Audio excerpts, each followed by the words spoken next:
Chapter 1103. Brother Yi, I think I've used up all my bad luck for a year. Tang Yi was speechless. Congratulations. The corners of Du Chaoya's mouth twitched. Why don't we get Bei Yunj to do it? In the previous round, Wang Huiying's team probably didn't use their full strength. But now that the same theme was presented, wasn't this giving Wang Huiying and the rest a chance to torture them? But I've already asked Gu'er to sleep. She didn't seem to have rested yesterday. Su Jihuan said weakly. Let's do it. We can't leave everything to our companions. After Tang Yi finished speaking, a lazy laugh suddenly rang out behind him. But we're a team too. Tang Yi and the rest looked over instinctively. Su Jihuan jumped for joy. Yunj. Bei Yunj slowly placed the paper bag on the table. I brought you food. Thank you, Father Pei. Su Jihuan and Du Chaoya had already reached out to snatch it. What theme did you draw? Bei Yunj asked. After Tang Yi briefly explained, he was silent for a moment. Why don't you let us do it first this time? When it's about time, you can help us modify it. Bei Yunj thought for a moment. Okay. For a few days, Tang Yi and the rest were still diligently analyzing the data, and tutors often came to guide them. However, Tang Yi was careful and did not tell the tutor everything about the team's report. Soon, the tutor, who had just left Tang Yi's place, went to Wang Huiying's laboratory. Elder Ma, how's their progress? Wang Huiying asked. Elder Ma shook his head. That kid Tang Yi is very meticulous. He didn't tell me their content. Wang Huiying's eyes darkened, and her expression was mocking. It's all right, Elder Ma. You can go back. Okay, Mississippi. After Elder Ma left, Wang Huiying suddenly said, Tang Fengyin, Tang Yi is from your Tang family, right? Is your Tang family planning to go against our Shi family? Tang Fengyin's usual gentle smile froze. Miss Wang, he's just an illegitimate son of a branch family. But he's still a member of your Tang family. Wang Huiying observed the experiment as she recorded the data. She only smiled generously. I still hope that you can do it. Otherwise, my father will doubt the sincerity of the Tang family's alliance. Tang Fengyin was silent. I understand, Miss Wang. A few days before the finals, the rain continued to fall. Bei Yunj had just thrown the umbrella into the bucket and was about to enter the library when someone called her from behind. Bei Yunj raised her eyebrows. Miss Wang seems to be quite free. Wang Huiying held the umbrella and chuckled in the rain. Miss Pei, I'm here to make a deal with you. As long as you can destroy Su Jihuan's report, I can let you enter Confederation 191 and get benefits that you can't even imagine. When Bei Yunj heard this, she curled her lips with great interest. Why? Can't the Su family afford me this?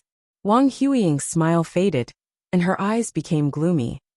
Bei Yunj, even if you participate in the competition, you won't be able to beat me. Then what is Miss Wang afraid of? Bei Yunj smiled unhurriedly. Wang Huiying clenched her fists and sneered at Bei Yunj. Bei Yunj, you'll regret this. With that, Wang Huiying left. Bei Yunj was deep in thought. Before entering the library, she reminded Tang Yi and the others to protect the information and their own safety.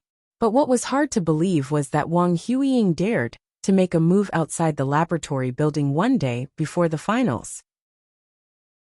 Chapter 1104. At the hospital, Bei Yunj arrived very quickly, but when the elevator bell rang, he didn't expect Su Yu to come out of the opposite elevator. His hair was still messy.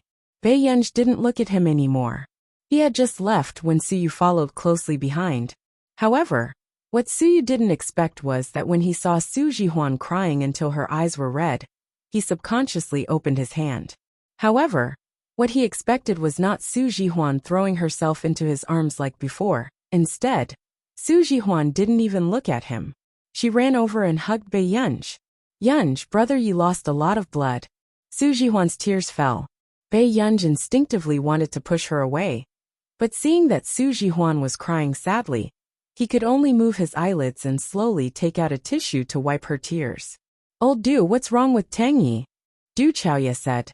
The doctor said that he lost too much blood, and his body is covered in injuries. He might have to lie in bed for a few months. It must be Wang Huiying and the rest. Without anyone's instructions, who can enter Confederation 191. Su Jihuan gritted her teeth in anger. Bei Yunj was silent for a moment. Old Du, go to the laboratory and get the information first. Jihuan and I will guard here. Okay. Du Chaoya was actually a little worried about the competition. After all, Tang Yi was the one who did the final work. After Du Chaoya left, only then did Su Jihuan realize that Su Yi was here. Why are you here? Su Jihuan was puzzled from the bottom of her heart. Su Yi didn't expect that he had sent Su Jihuan to the Confederation 191 training camp, because he wanted Su Jihuan to stop clinging to him for a few days. But now Su Jihuan seemed to have changed into a different person. She treated him as if he didn't exist, and even questioned him like this. I heard that you were in the hospital. Su Yi pursed his lips, and couldn't help but look at Bei Yunj. Bei Yunj raised an eyebrow at him. Su Yi was speechless. Yet this person had someone protecting her. Then you can go back. I have to wait for Brother Yi to wake up. Su Jihuan was still a little overwhelmed. Her mind was filled with Tang Ye's blood. Su Yi was inexplicably frustrated. After glancing at Su Jihuan, he said coldly, Up. With that said, Su Yi left. Only Bei Yunj looked at his back with interest. What kind of attitude is that? I'm not afraid that he'll be unhappy if he waits for too long. Just as Su Jihuan finished speaking, Du Chaoya called. He told them that all the data in the laboratory had been destroyed. As for the backup in his hands, he probably wouldn't be able to finish editing it in one night. Hearing this, Su Jihuan was so angry that her entire body was trembling. She wanted to fight Wang Huiying to the death. Is Wang Huiying sick? A cold look flashed across Bei Yunj's beautiful eyes, and she let out a long laugh. However, it was still hair-raising. When Du Chaoya came back, Bei Yunj asked him to bring her computer. Dawn. Bei Yunj glanced at the sleepy Du Chaoya and Su Jihuan, and turned on her computer again. Inside the folder was the content she had written some time ago. Coincidentally, it was also the theme of the competition. After a quick glance, she licked her lips and sneered softly. Then she slowly deleted the last signature. She signed it again. Group 9 Bei Yunj team. The next day. It was Bei Yunj's first time sleeping in the hospital corridor. Her eyes were filled with impatience and irritation, especially after the scream. But Su Jihuan didn't know at all. I actually fell asleep. I haven't finished editing the manuscript yet. How did I fall asleep? The nurse next to them looked at the three good-looking people, and felt very strange. There's still an empty ward. Why are you sleeping on the bench? The young ladies and young masters. Chapter 1105. None of them had any common sense. Brother Yi doesn't seem to be awake yet. Su Jihuan leaned against the door of the intensive care unit. After watching for a while, her eyes dimmed. Tang Yi will be fine. Let's think about the competition first. Du Chaoya glanced at Tang Yi in the ward, and massaged his temples. Why don't I give a speech? After all, Bei Yunj had not participated in the theme this time. Du Chaoya did not plan to let a girl like Su Jihuan bear such a responsibility. But you don't know the entire framework. Su Jihuan bit her lip. Why don't? I'll go. Suddenly, a voice sounded from the side, attracting Su Jihuan and Du Chaoya's attention. Yunj, what's in there? Su Jihuan looked at her USB flash drive. She remembered that Bei Yunj did not copy their documents. I wrote it last month for fun, and happened to run into the topic. Bei Yunj had already copied the information into the USB flash drive. His index finger twirled the USB flash drive string lazily, his posture casual. Su Jihuan was speechless. She really didn't dare to believe his careless appearance. Daddy Pei, are you sure you want to use your own? Su Jihuan held Bei Yunj's hand tightly, and wanted to struggle. I can't remember your content either. Pei Yunj said slowly without blushing or skipping a beat. At the venue of the finals, what no one expected was that among the judges today, the Shi family's head and the successor of 191, Wang Hui, would actually be there. However, Wang Hui's expression did not look too good. It was obvious that he did not expect the Shi family's head to be a judge. However, at this moment, what was more eye-catching was that Bei Yunj and the other two were late. In the venue, only Wang Huiying's eyes were filled with mockery as she looked at the three late people. She thought that these three people would not dare to come. However, it was even better that they were here. Let the competition begin. With that said, the host invited the first team to present their results. Under the Sher family's head scrutiny, almost none of the other judges dared to give a high score. This made the scalps of the others turn numb. After a few contestants, no one got a high score. They all hovered between 70 and 80 points. Until Wang Huiying appeared. Su Jihuan and Du Chaoya looked at the PowerPoint behind Wang Huiying and felt an inexplicable sense of familiarity. She kept feeling that there were a few core points that were especially similar to what Tang Yi had written. However, not long after, the contents of the next slide made Su Jihuan and Du Chaoya's faces turn black. This slide was their team's PowerPoint, and Wang Huiying and the others had used it exactly as it was. What does Wang Huiying mean? Plagiarizing our content in broad daylight. Su Jihuan's anger reached its peak. At this moment, Wang Huiying smiled at Bei Yunj and the others. She obviously knew that Bei Yunj and the others had no evidence. And in Confederate 191, who would dare to touch her? Bei Yunj glanced at him unhurriedly, not saying a word the whole time. Until Wang Huiying finished. The judges gave him the highest score. 84. Next, Bei Yunj's team. Let's welcome Tang Yi to the stage. As soon as the host finished speaking, Bei Yunj stood up and said, I'm sorry. My partner can't come to the competition, so I'll take her place at the last minute. Aren't you taking our competition too seriously? Wang Hui suddenly said sternly. Who knew? Bei Yunj glanced at him and sneered. Does Mr. Wang need to shout at me for the Sher family's competition? As soon as he finished speaking, the scene froze for a long time. This was the first person who dared to point out Wang Hui's weakness. He was a ruthless person. P.S. I don't have any ideas, so I wrote a little slowly. I'll write more today. I'll continue tonight. Chapter 1106. Only Su Jihuan suspected that Bei Yunj had just woken up and wasn't in a good mood. But as expected, Wang Hui's face darkened completely. However, Bei Yunj's tone was casual, and her terrifying aura was hard to ignore. Her slender and beautiful hands slowly brushed through her long curly black hair. She smiled calmly, but there was no warmth in her voice. Okay, it's not time to settle the score yet. Wang Hui was about to say something when he suddenly met Bei Yunj's curved eyes. Her beautiful eyes seemed to be smiling but not smiling, cold and terrifying. It made people shudder. Wang Hui's heart inexplicably skipped a beat. He was actually intimidated by this little girl. Patriarch Sher was also very surprised when he saw this scene. He had only seen Bei Yunj briefly before, and only thought that this little girl was too eye-catching. But now he realized that she controlled the entire scene. Bei Yunj didn't look at the slides behind her. She just licked her lips and said in a lazy voice, Hello everyone, I'm Bei Yunj. This report will be done by me and 3 other team members. As soon as she finished speaking, the slides behind Bei Yunj began to show the main topic. When the others saw the contents of the slides behind Bei Yunj, their expressions changed. The 10th topic was undoubtedly the most difficult of the 10 topics. Even Wang Huiying was very cautious in order to win this competition. She didn't dare to take the risk of choosing a deeper topic. However, the slides behind Bei Yunj started with a deeper topic. It was on a completely different level from the other contestants. If they were told that Bei Yunj's report was written by the top researchers of Confederation 191, they would probably believe it. What kind of monsters were the members of this team? Crouching tigers and hidden dragons? Not only did the contestants have a mental breakdown, but even the judges' faces stiffened after hearing Bei Yunj's smooth speech. Was she here to participate in the training camp competition?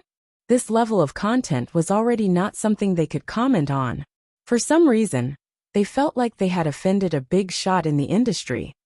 The judges' scalps went numb, and they didn't dare to give this score.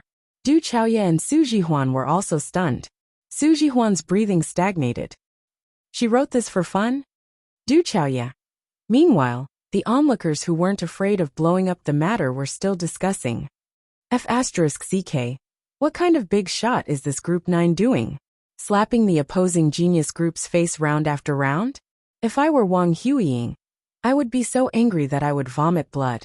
One of them, a fan of Bei Yunj, couldn't help but feel his blood boil. Master Pei, how is this a slap in the face? This is clearly a strafing shot. Other than her, no one else survived at this very moment. As expected, Wang Huiying's face was ashen, and the hatred in her eyes was almost surging out.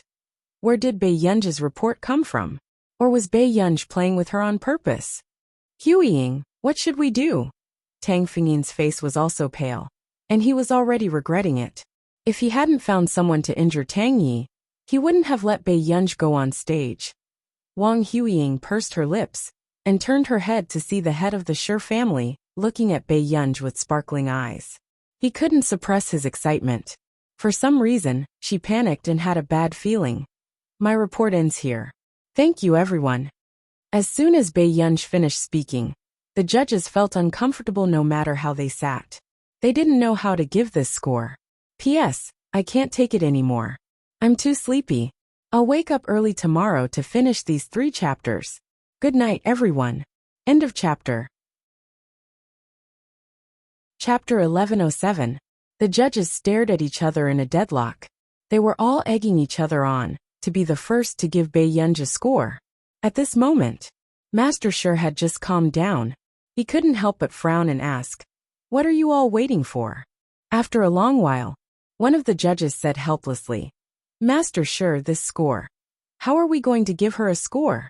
Someone immediately answered, "Actually, I heard about this topic at our nation's Physics Research Institute last time. But in terms of the content of the report, it's not as deep and accurate as this contestant. There were many physicists in our nation. They were even more skilled than the core members of Confederation 191. To be able to suppress the report of our nation's top physics research institute, this score was not something they could give her." Master Shi was speechless. No one had expected this scene. A rookie training camp could actually have such a godly contestant soon. After the judges finished their discussion, everyone saw Master Shi walk in front of Bei Yunj. Miss Pei's talent is outstanding. She's even more outstanding than my most outstanding daughter. Instantly, the contestants were in an uproar. Wasn't Master Shi talking about Shi Nani? Many people subconsciously looked at Wang Huiying. After all, Wang Huiying had been calling herself Little Shi Nani for so many years. But Master Shi said this in front of so many people. Wasn't this a slap to Wang Huiying's face? Sure enough, Wang Huiying's face was as black as a pot. Clan head Shi, why didn't you report your points? Only Su Jihuan asked with concern. Master Shi laughed and said again, the judges here probably don't have the ability to give Miss Pei a score like this. But first place is undeserved. Ashamed. Suddenly, Wang Hui's gloomy voice interrupted Master Shi's words. If Miss Pei is this good, why would she participate in this kind of competition? Wang Hui sneered. I have reason to suspect that Bei Yunj is openly cheating. Wang Hui. Master Shi's expression changed. He didn't expect Wang Hui to be so impatient. But Wang Hui continued in a gloomy tone. Dad, this person's motive is unclear. We should remove her name from the list and kick her out of this competition. Wang Hui had been working under family head Shi for a long time, so he could more or less guess what family head Shi's motive was. Comparing Shi Nani to Bei Yunj, it was very likely that he wanted to let Bei Yunj, an outsider, take away his position. He would never allow such a thing to happen. Hurry up and call someone over. Chase this person out, Wang Hui said coldly. But in the next moment, Oz's voice sounded coldly. Drive them out? What right do you have to make decisions for Confederation 191? When Wang Hui saw Oz walking over, he sneered. So it's you. You're trying to trip me up behind my back. Oz sneered. You're just someone who eats soft rice. Do you still need me to worry about you?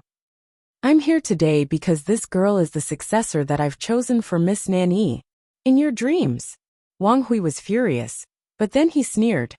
Oz, I really didn't expect you to cheat with other players in order to pull me down. But you have to remember that I gave you face.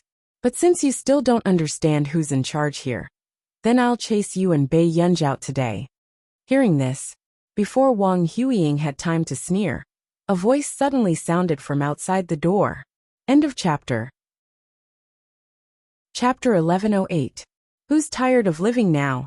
How dare you touch my disciple? Everyone turned around and suddenly saw an old man in a neat suit. Although his expression was calm, there was a majestic look in his eyes. Baiyunj was quite surprised. He didn't expect Nancy to come here. Who is this old man? The contestants below the stage were all discussing. No one knew him, but the old members of Confederation 191 were shocked. Even their voices were filled with disbelief. Teacher Nancy. It's Mr. Nancy? Most of the contestants were still young and didn't know what the word Nancy meant in the scientific research circle. But Confederation 191 had witnessed with their own eyes how many achievements Nancy had left in this era. At this moment, Oz's hoarse voice was even more unsettled. His expression was distorted. Baiyunj is your disciple? Nancy turned and looked at Oz for a while before recognizing him. Yes, you're Oz. He didn't know when Oz's face was disfigured. And the way Oz and Patriarch sure looked at Nancy was as if they couldn't wait to fight him on the spot. They were so angry that their teeth itched. This dog was really shameless. He actually dared to come to Confederation 191.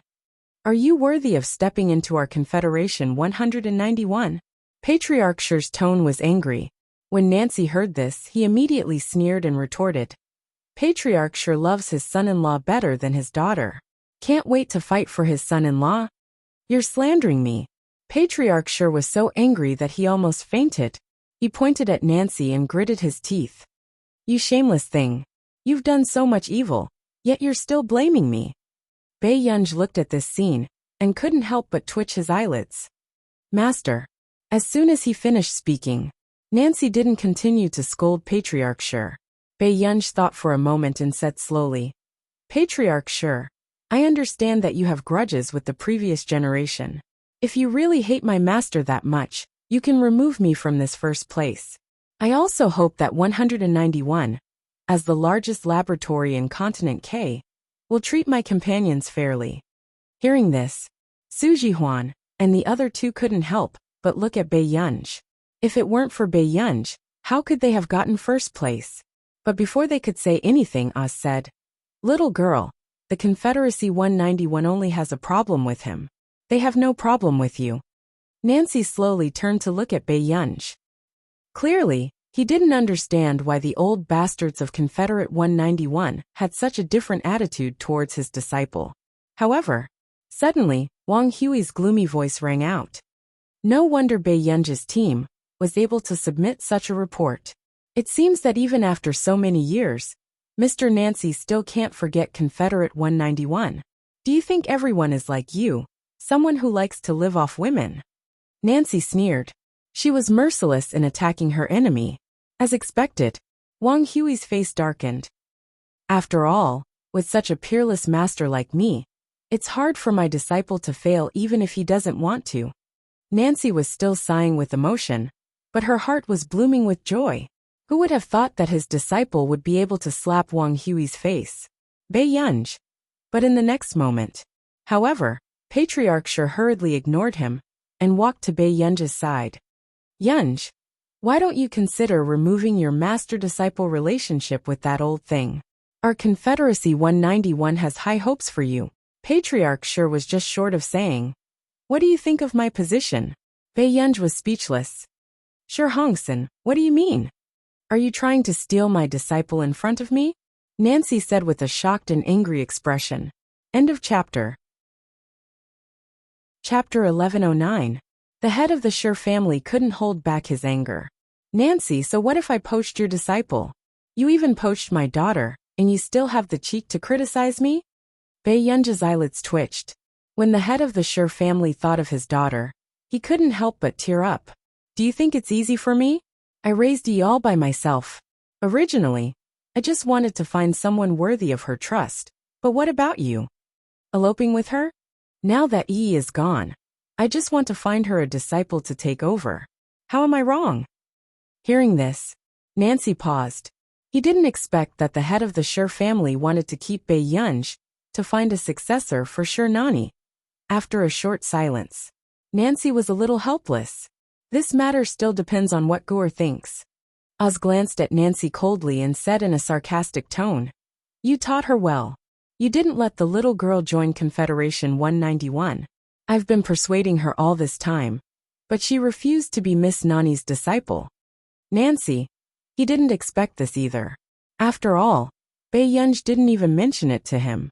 He could not imagine how tempting the Confederation 191 would be to all of them, but he didn't expect that Bae-yunj would even reject the position of successor.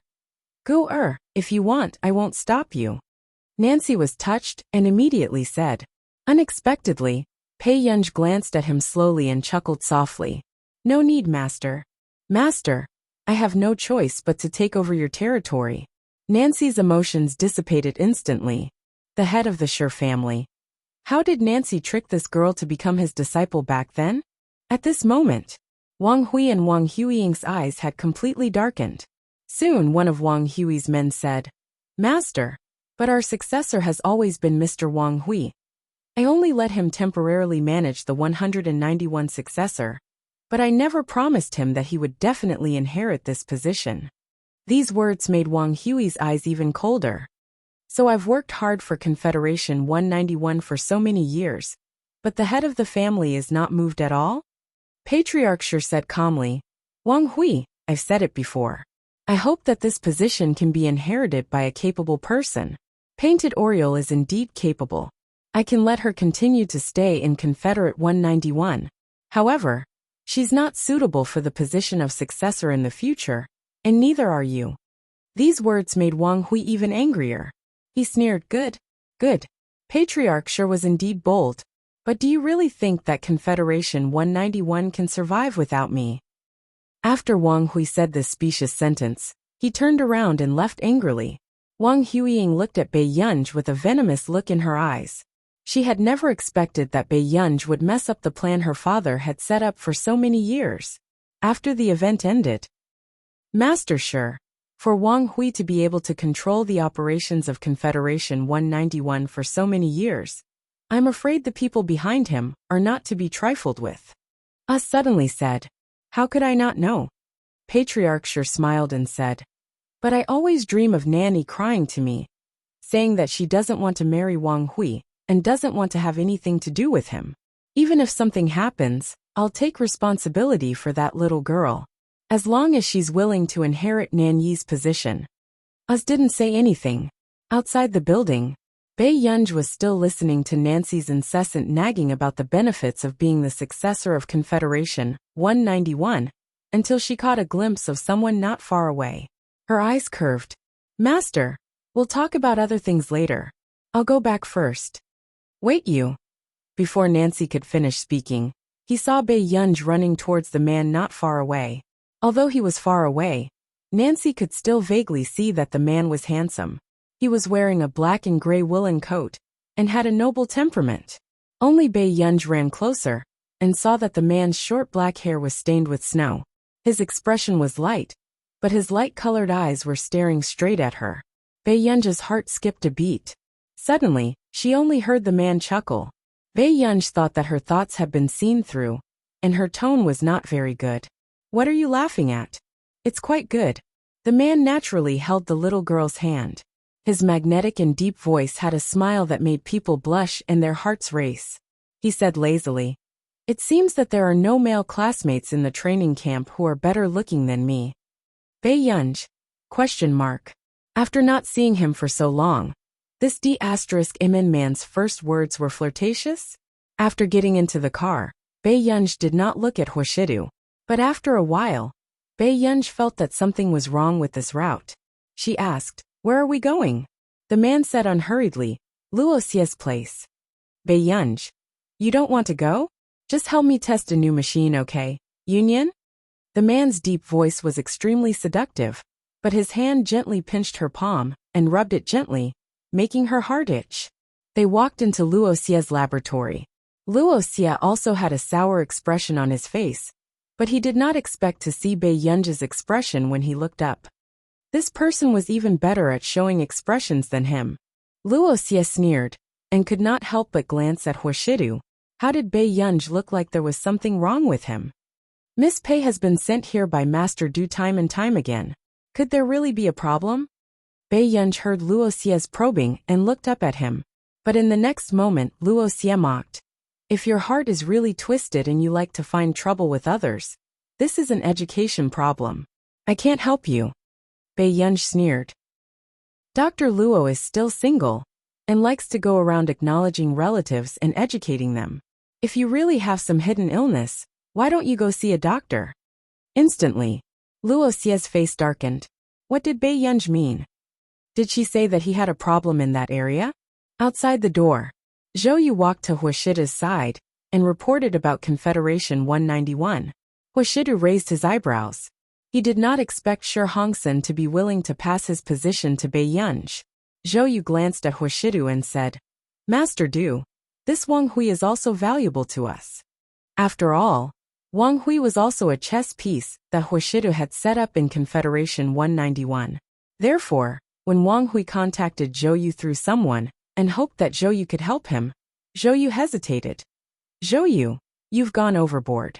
The man's voice was indifferent, but there was no warmth. Zhou Yu wanted to say something but hesitated. However, when he saw Huashida's indifferent gaze, Zhou Yu felt as if a bucket of ice water had been poured over him. Zhou Yu quickly lowered his head and admitted his mistake. Yes. Huashidu only glanced at him casually. Not long after, the corners of his lips suddenly curled up. He reached out and picked up the red scarf that Bei Yunj had placed at the side. He said casually, Clean up the people from Confederation 191. Don't cause trouble for my girl. Zhou Yu. Yes. However. Chapter 11:10. Mr. Wang, will that person help us? Wang Hui's men started to feel uneasy. Hearing this, Wang Hui gritted his teeth and sneered. Definitely. But even if he doesn't, I have a way to let that little girl know what's good for her. Had he spent so many years in Confederation 191 for nothing? Shi Hongxin was really ridiculous. He actually thought that a little girl could replace his position. In the laboratory. Boss, this girl looks very normal. Is there really a problem? The experimenter in the observation room asked softly. Luo Xie sneered. Is there a problem? Master Du treats her like a treasure. What problem can there be? If there was a problem with Bei Yunj, it was because Huashida had spoiled her. Luo Xie didn't care. But in the next moment, Luo Xie suddenly heard a loud noise in the laboratory. When he reacted, his eyelids twitched and he immediately ran over to Bei Yunj. But he saw Bei Yunj standing by the side with a normal expression. He didn't notice the coldness in Bei Yunj's eyes that had not completely disappeared. And there was a crack on the surface of the latest machine he bought. Luo Xie's expression also cracked. I'm sorry, Dr. Luo. I accidentally bumped into it. Bei Yunj's voice sounded unhurriedly. Luo Xie even had the thought of strangling Bei Yunj to death. Did she know how much money he had spent to buy this machine? Luo Xie's expression kept changing. The observer beside him immediately whispered to Bei Yunj, Miss Pei, come out quickly. Boss's heart is aching. Bei Yunj was speechless. Not long after, Bei Yunj left with the observer. She asked casually, Is this machine very expensive? It's not too expensive. Boss only got this machine because he asked for favors. Also, the observer looked around and immediately said to her sneakily, My boss bought this machine specially for the goddess. Goddess? Bei Yunj's first thought was Lai Yinqing. Yes, she's the one who nominated the Busaka. Our boss has been single for so many years, just to have a vigorous relationship with her.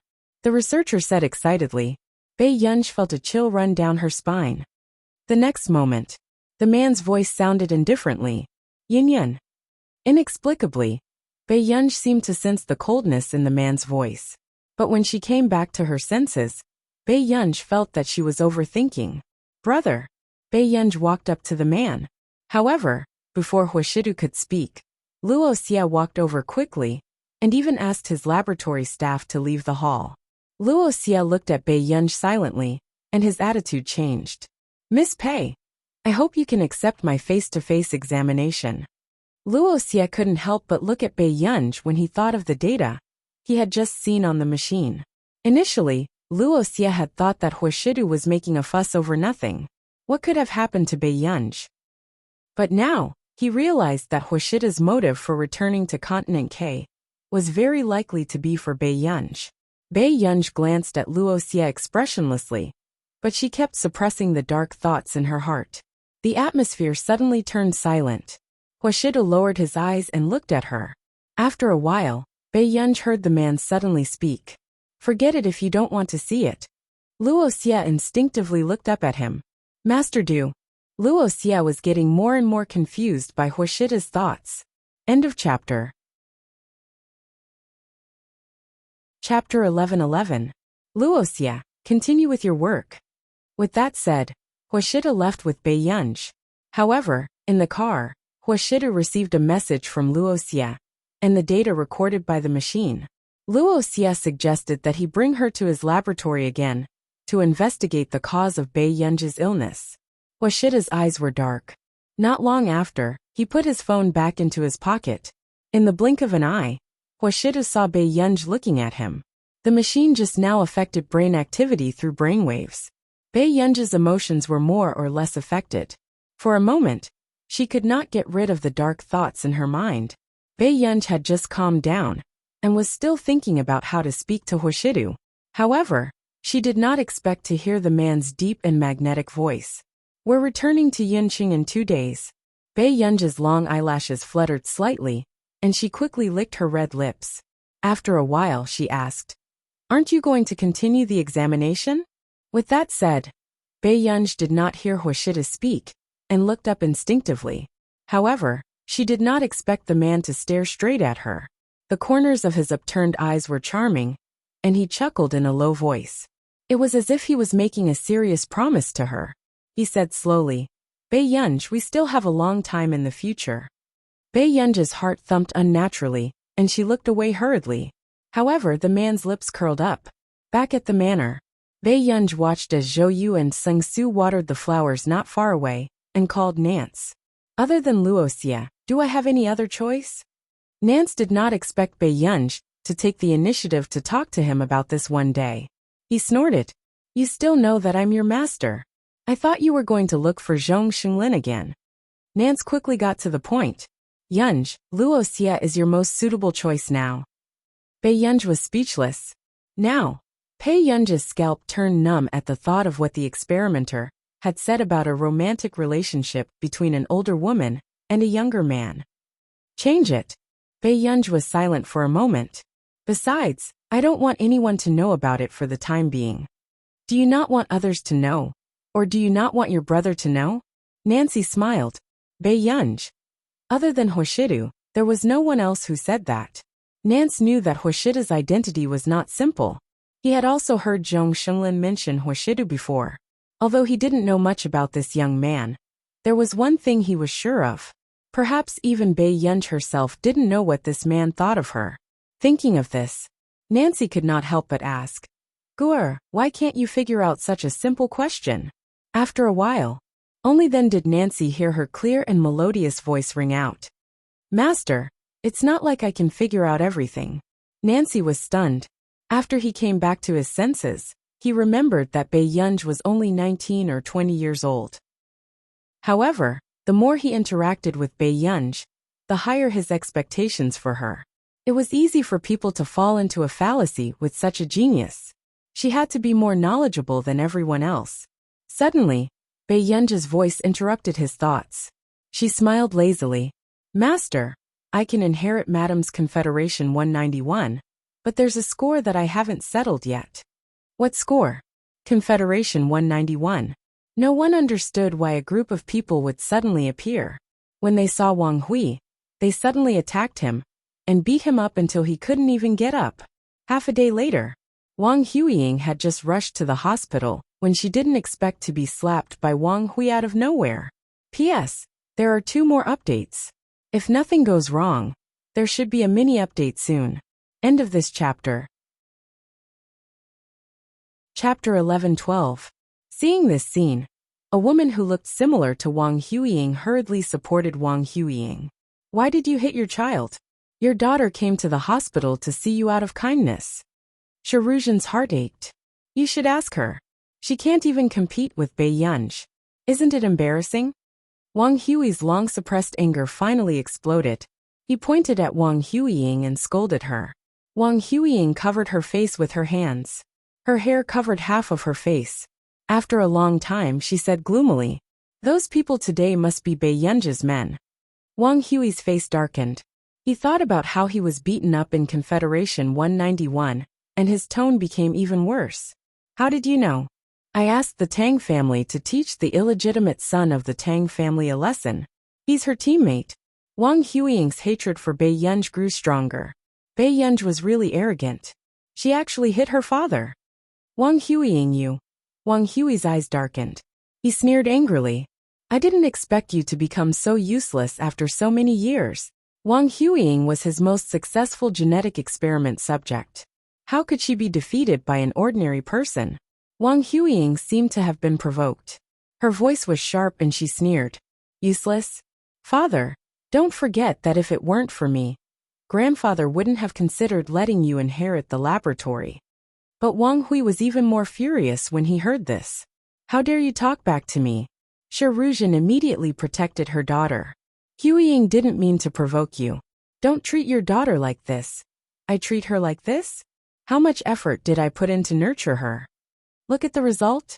She can't even compete with a wild girl who came out of nowhere. Now Shi Hongsen wants to pass his position to a wild girl." Wang Huiying's expression became even more twisted when she heard this. "Brother Hui, I have a solution," Shiruzhen said immediately.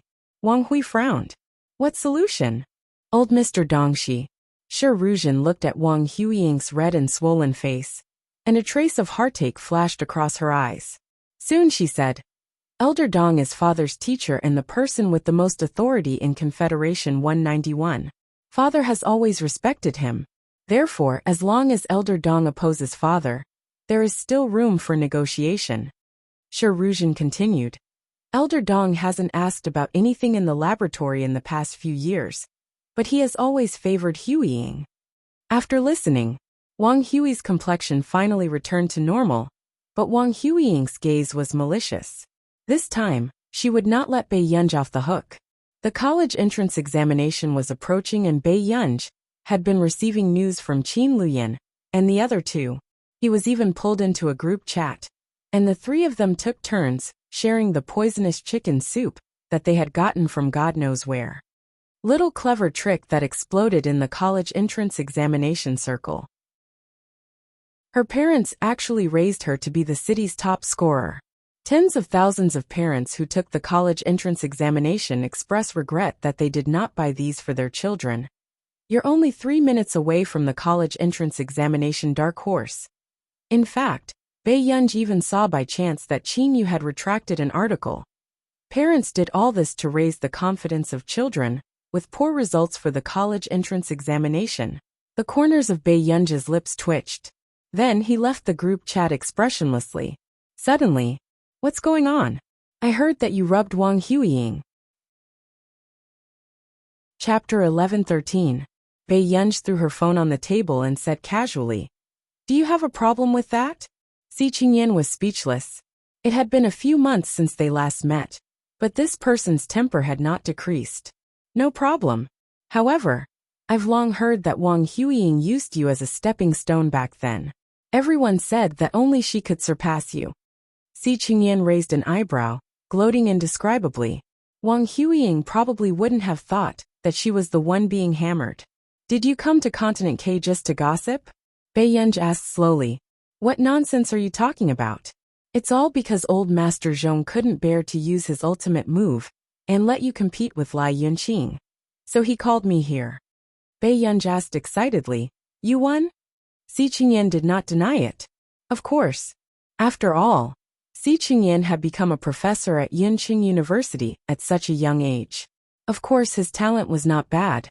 Besides, with Bei Yunji giving him endless pressure, Si Qingyan had not dared to rest for the past year. After dinner, Bei Yunji and Si Qingyan had just gone downstairs when they unexpectedly encountered a robbery in the mall.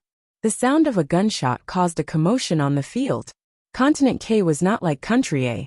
Even the well-guarded wealthy district would occasionally have bandits enter. Not to mention the chaotic city. Si Qingyan almost cursed. He had just won the competition and wanted to walk around Continent K, but he did not expect to encounter such a thing on the same day. Those who don't want to die, squat down. The man with the weapon was still holding a boy. With that said, the citizens who had yet to escape did not dare to move. Even though such things often happened in this city, no one could avoid the fear of death. Yunj, let's go upstairs first. Si Qingyan was about to bring Bei Yunj upstairs and call the police, but in the next second, Bei Yunj walked downstairs. Yunj! Before Si Qingyan could pull her back, Bei Yunj's eyes swept over the three people with guns. Do you want a hostage? What do you think of me? Bei Yunj's words angered the criminal gang. Do you have a death wish? Bei Yunj slowly took off her watch and threw it accurately to the side of the clear pool. She raised an eyebrow and was indescribably arrogant. Sir, that watch is worth the value of everyone here. Si Qingyan was speechless. The crowd. Is this the time for you to show off your wealth? True enough. When the man with the gun saw the watch that was worth nearly 100 million yuan, he could not hide his greed. He immediately asked Bei Yunj to go and exchange the hostage. Si Qingyan said, Bei Yunj, you? Hurry up and call the police. Bei Yunj left after saying that. But in the next moment, the man with the spear didn't let the little boy go. Instead, he suddenly picked up a dagger and stabbed Bei Yunj's snow-white neck. Another idiot who isn't afraid of death. He sneered disdainfully. A rich man who came out of the ivory tower is really idealistic. Bei Yunj slowly glanced at the exquisitely dressed little boy and roughly knew why the criminal was unwilling to let him go. Bei Yunj was silent for a moment before he said slowly, Are you really not letting him go? Cut the crap.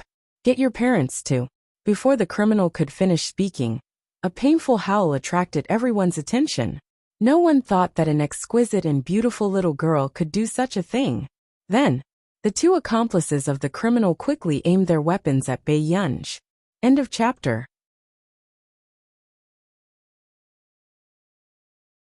Chapter 11:14. What was faster than the two criminals was the gun that Bei Yunj had just snatched. The two criminals' hands were covered in blood. Their faces were twisted in pain. But they did not have the time to pick up the gun. Try picking one up.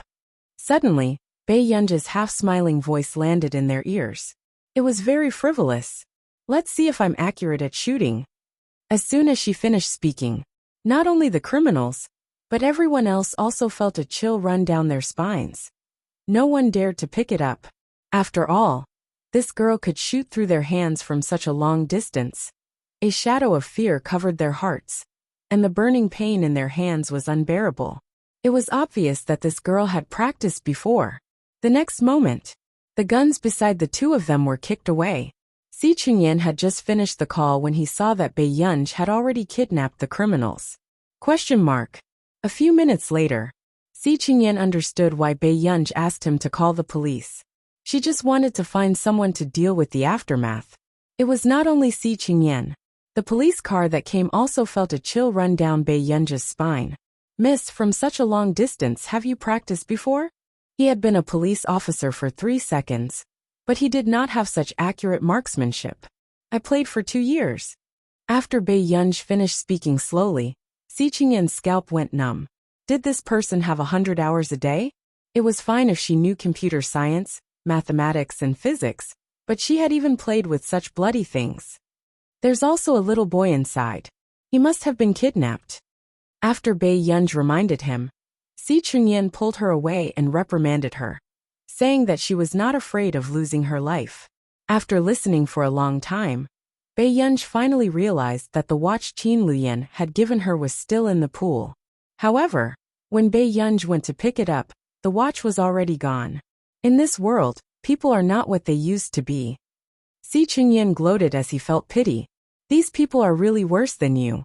You saved them, but someone stole your watch in the chaos. Bei Yunj. Now that things had come to this, he could only buy another one that was exactly the same. With this plan in mind, Bei Yunj returned home. However, the next day, she heard Si Qingyan say faintly that there was no second watch that was identical to the one she was wearing. Qin Luyan had bought this watch because it was unique. A few days later, Bei Yunj was visited. Master Shi, Yunj, there's a banquet in 2 days. Bei Yunj sounded a little frustrated. I'm not free. For the past few days, she had been looking for help to see if she could contact someone to make a high-quality imitation watch. Patriarch Sure and Nancy looked at each other. Soon Nancy whispered, Dear disciple, this banquet is being held by the Bai family. You have to go. Nancy heaved a sigh of relief, gritted his teeth and said, If you go, the ceremony of the successor of the Confederation can be postponed for half a year. All right. Bei Yunj quickly agreed. But Nancy was about to get into a fight with Patriarch Sure. The Bai family. Bei Yunj was still on the phone with Song Yao. To be precise, Bei Yunj was reprimanding Song Yao unilaterally. As the college entrance examination approached, Song Yao actually took on a script at the last minute. Although Song Yao heard that Bei Yunj was laughing, she did not doubt that if Bei Yunj was in Yuncheng, she would probably come to mess with the production team. Before she hung up, Bei Yunj heard a discussion not far away. Akel, I really didn't expect you to save little young master. I heard that those people all had guns. And the old madam, I heard that she almost knelt down for you on the spot. The voices on Song Yao's side were too noisy, but Bei Yunj could hear everything clearly. End of chapter.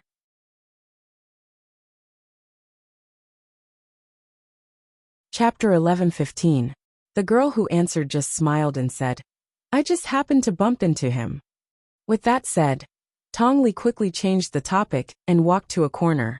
No one paid attention to the girl's conversation. Suddenly someone asked, But Akel, why do you have such an expensive watch? Tong Li's smile froze, and a hint of panic flashed across her eyes. However, she quickly said softly, It's my mother's. Hearing this, the others tactfully shut up. If they had known earlier, the fact that Tong Li was chased out of the Tong family was not a secret in the circle.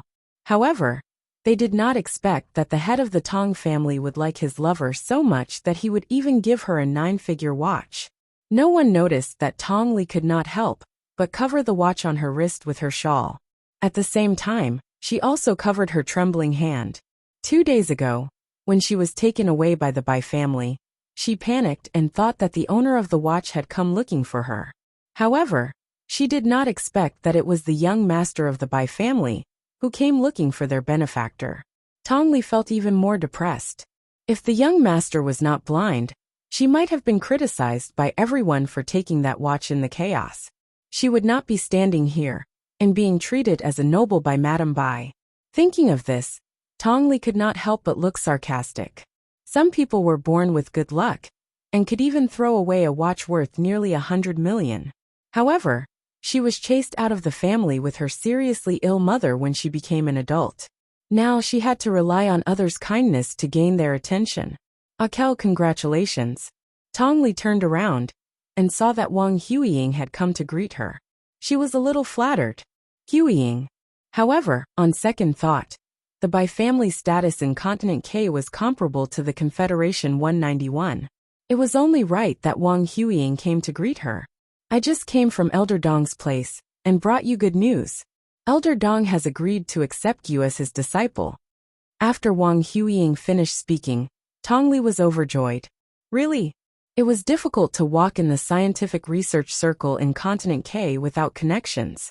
Tong Li never dreamed that Elder Dong would be willing to accept her as his disciple. Of course it's true. Akel, you're not bad. Wang Huiying smiled. She was not wrong. But Wang Huiying knew that there was another reason. Even Elder Dong wanted to give the Bai family face. Many people had heard the news that the Bai family wanted to adopt Tong Ying as their daughter. Clearly, Tong Xie was going to have a meteoric rise. A dark look flashed across Wang Huiying's eyes. She smiled and said, If that's the case, it won't be a problem to enter Confederation 191. His words made Tong Yi unable to calm down. However, it was the first time Tong Yi was surrounded by so many people. He couldn't help but smile. Compared to Huiying, I'm just an ordinary person. Wang Huiying's gloomy mood in the past few days was completely relieved because of Tong Ying's words. Unfortunately, from the corner of her eye, Wang Huiying saw Pei Yunj, who was staring at someone. A trace of mockery flashed across her eyes. She didn't even need to think to know that Master Sure was the one who sent him here. Thinking of this, she immediately walked over. Miss Pei is alone. Don't you want to make some friends? When Wang Huiying saw that Bei Yunj was being ignored, she couldn't help but poke at her. Who knew Bei Yunj hung up after saying something to the person on the phone? He turned around and sneered. Miss Wang, you're quite worried. Why don't you let Mr. Wang stay in the hospital and make some more friends? Wang Huiying's face turned ashen. She didn't expect Bei Yunj to dare to mention it. You. When Tong Li saw Bei Yunj, she felt an inexplicable sense of familiarity. End of chapter.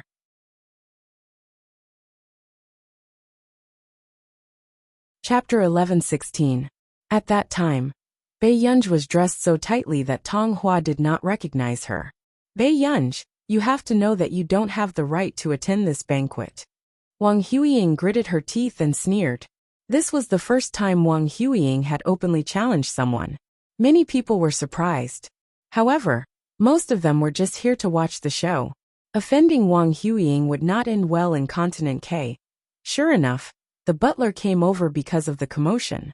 What's going on, Miss Wang? The butler asked hurriedly. Does the Bai family invite just anyone? I feel like I'm lowering my status. Wang Huiying's tone was cold. The steward looked troubled.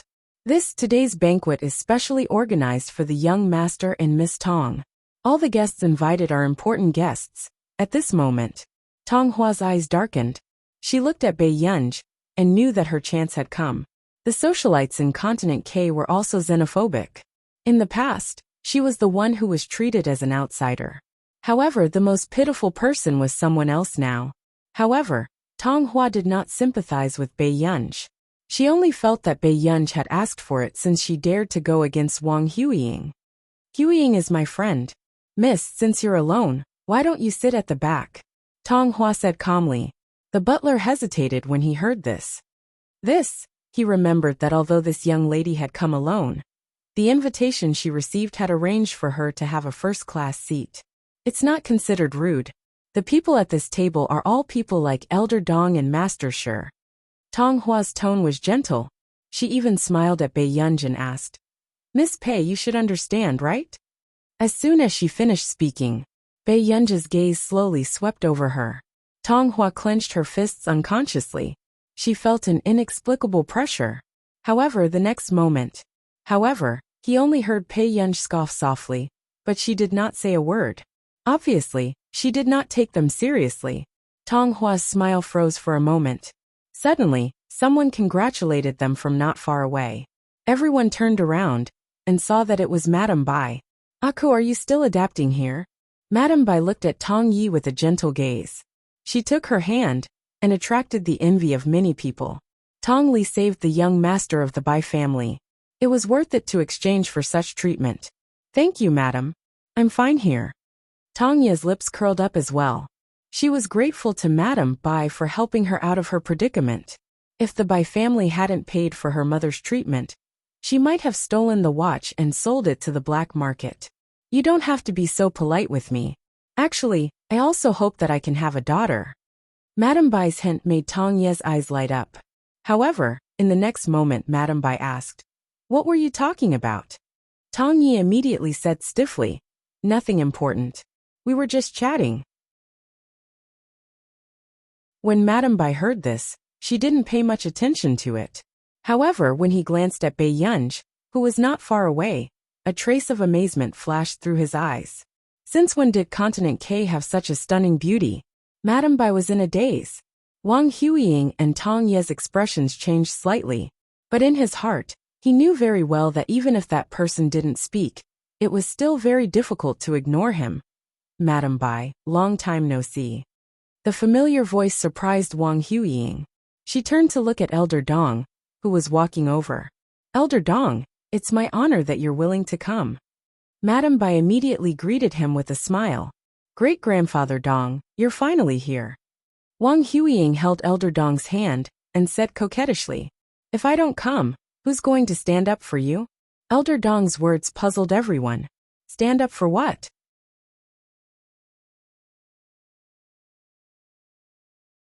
Chapter 11:17. At this moment, Madame Bai's smile faded. She quickly took Tong Li's hand and went up the stage.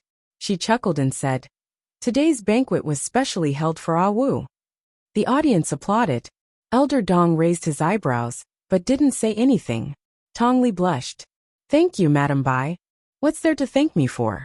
If it weren't for you, Ning wouldn't have been so lucky to come back safely." Madame Bai patted Tong Li's hand and smiled.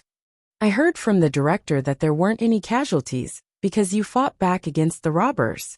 As soon as she finished speaking, Bei Yunji's eyes darkened as she looked at Tong Li on the stage. Suddenly, "You're Bei Yunji, aren't you?" A solemn voice sounded in an unfriendly tone. Bei Yunji glanced at Elder Dong and nodded indifferently, but her attitude angered Elder Dong. Elder Dong sneered. "You're indeed Nancy's disciple. You're just as frivolous and ignorant. Nancy didn't take over Confederation 191 back then. Now it's his disciple's turn? Do you really think you can sit in that position? If I can't, why are you so anxious?" Bei Yunji's words made Elder Dong's face turn ashen. "Ridiculous. No matter what, the successor of Confederation 191 must be of good character. Does Miss Pei think she's qualified?" Bei Yunji's temper wasn't good to begin with.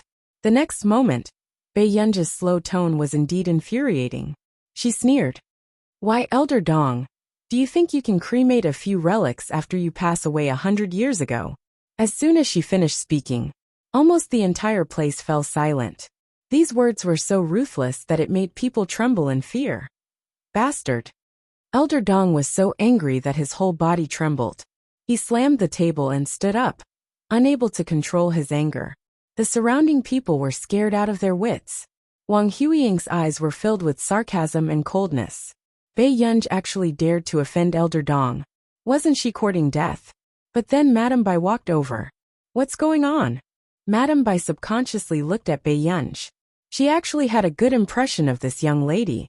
"Madame Bai, Grandpa Dong didn't mean to ruin your banquet." Wang Huiying pretended to be helpless. At this moment, Tong Yi suddenly said, "No wonder Miss Wang. I wanted Miss Pei to change to another table, but I didn't expect Miss Pei to be so stubborn." Her hesitant look made the others look at Bei Yunji differently. They simply thought that Bei Yunji was trying to climb up the social ladder, or deliberately stirring up trouble in the Bai family. Many people were rejoicing in his misfortune, planning to watch the show. They wanted to see how this troublemaker would be chased out of the Bai family. Unexpectedly, Madame Bai only chuckled and asked, "Miss Pei, you're not from Continent K, are you?" "I'm from Country A." After Bei Yunji finished speaking, Madame Bai's eyes lit up. "Yunqing? Yes. Are all the girls in Cloud City so beautiful now?" Madame Bai's teasing made Tong Yi and Wang Huiying's faces stiffen. When Elder Dong frowned, Madame Bai said, "Elder Dong, today is the Bai family's banquet. I hope you can give us some face." Since Madame Bai had said so, Elder Dong couldn't say anything no matter how bad his expression was. On the other hand, Tong Yi pursed her lips, feeling gloomy. Madame Bai had never been easy to talk to. Even she was close to Madame Bai because she saved young Master Bai. But what right did Bei Yunji have? Tong Yi immediately said, "Miss Pei, aren't you going to apologize to Elder Dong?"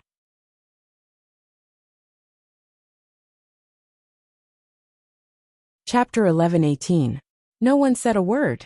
After all, they had never heard of this excessively beautiful girl being the young miss of any prestigious family.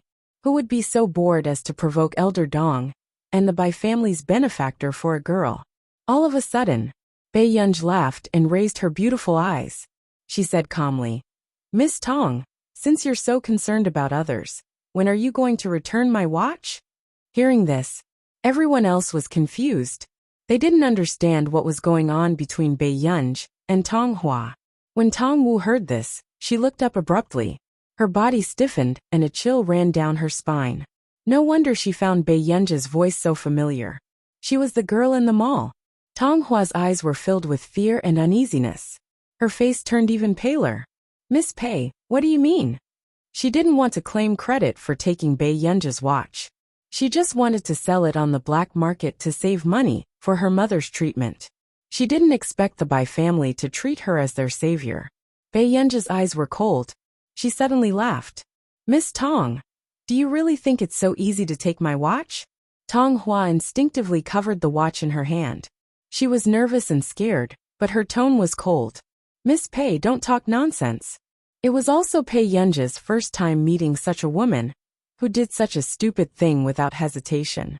When Tong Wu saw that Bei Yunji didn't say anything, she thought that Bei Yunji didn't dare to offend her. She was even more determined not to admit it. She didn't hate Bei Yunji at all. Why did Bei Yunji get all the good things? How could she have such an expensive watch and still win the praise of others? It was so unfair. Miss Pei, you have to have evidence. Tong Hua took a deep breath and raised her chin at Bei Yunji. She smiled and said, although I don't know who Miss Pei is, I don't think you can offend me. The atmosphere was tense. Everyone was thinking, it's over. Tong Hua was now the most popular person in the Bai family. How could Bei Yunji be so stupid as to offend the Bai family? However, Madame Bai hesitated when she saw the watch in Tong Ye's hand. She didn't know why, although she didn't dislike children. However, she had a feeling that Tong Yi was not the kind of person who could steal a gun from a robber. Suddenly, just when everyone was silent, a soft and tender voice sounded. Mom! Everyone turned around and heard the old butler anxiously chasing after the little boy. Little young master, you've gone the wrong way. Please slow down. The little boy seemed to have just woken up. His eyes were red, and there was fear in his lifeless eyes. He ran towards Madame Bai with his baby fat arms. However, the little boy did not notice that there was someone standing in front of Madame Bai. He hugged her just like that. Bei Yunji raised her eyebrows subconsciously and supported the little boy who almost fell. Soon, when the little boy realized that he seemed to have hugged the wrong person, Bei Yunji slowly squatted down. Kid, I'm not your parent. Seeing this, everyone's eyes widened. One had to know that the young master of the Bai family hated the touch of strangers. They really didn't expect that someone would be able to step on a mine in such a frenzy. Was this bad luck, or did she like to court death? However, the next moment, everyone's jaws dropped. Ning's short little hands directly hugged Bei Yunji's neck and refused to let go. She looked so fragile that it made everyone's heart ache. Sister, I'm scared.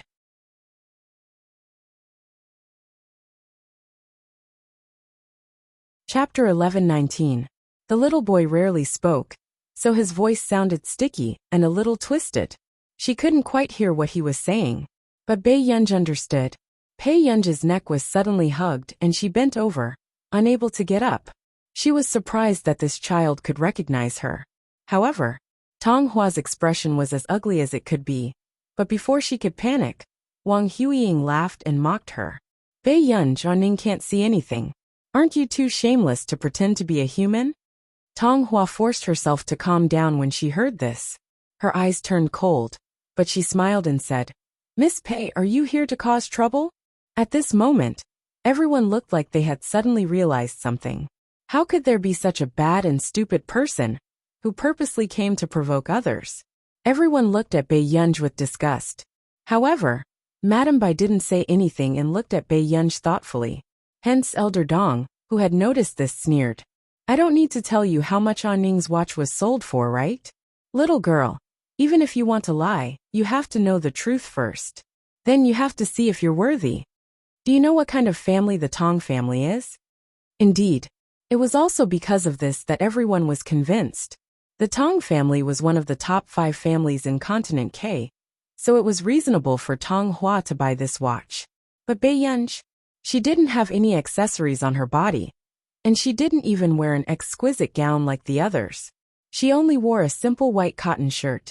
She was simply an eye-catching anomaly at this banquet. Suddenly, a voice interrupted Bei Yunji's thoughts. What lie? Everyone turned around and saw a man in a wheelchair. Even though he was in a wheelchair, it was still difficult to ignore his handsome and indifferent eyes.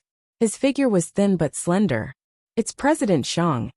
Everyone was shocked at first, then they were in disbelief. President Xiang actually came to Continent K? Even though the man was in a wheelchair, many women were still attracted to him. Bei Yunji also raised his eyebrows. He didn't know when Xiang Yan had arrived in Continent K.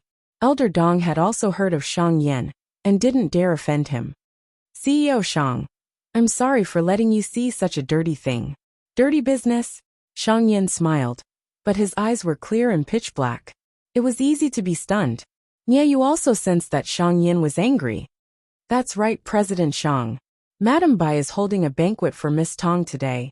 But this woman actually said that the watch that Miss Tong lost when she was saving someone was hers.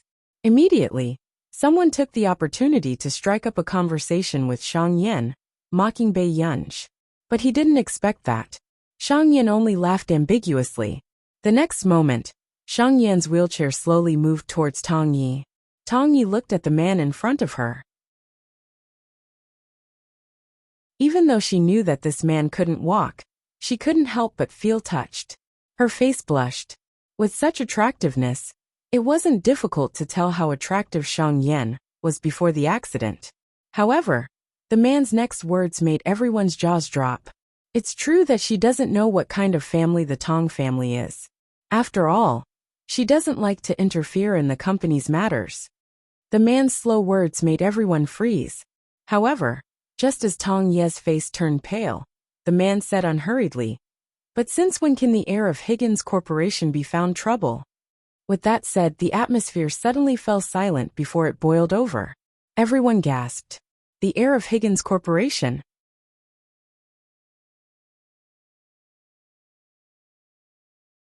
Chapter 11:20. Tong Ye's face paled. But in the next second, however, Xiang Yan reached out his slender and good-looking hand and took off the watch on her wrist. His tone was still gentle, but he was gently wiping the watch with the black-gray checkered man's handkerchief. Be it this watch or anything else, Miss Tong should know that there will be a price to pay if you take it by force. In an instant, the blood drained from Tong Pei's face, and his body was on the verge of collapse. Miss Tong, was it you or Miss Pei who saved Aning back then? At this moment, Mrs. Bai suddenly spoke and looked at Tong Yi sharply. Tong Ye's face paled and she hesitated. At this moment, Xiang Yan had already handed the watch back to Bai Yunj and said calmly in a gentle voice, "Elder young miss, if you have the time to throw a watch worth hundreds of millions, why don't you have the time to return to the corporation to take a look?" Pei Chi-Chi, who was being reprimanded, was speechless. She did not throw it casually. It was because she knew that this watch was waterproof that Bai Yunj threw it into the pool near the robbers, so that it would not be damaged. "Miss Pei, were you the one who saved Aning back then?"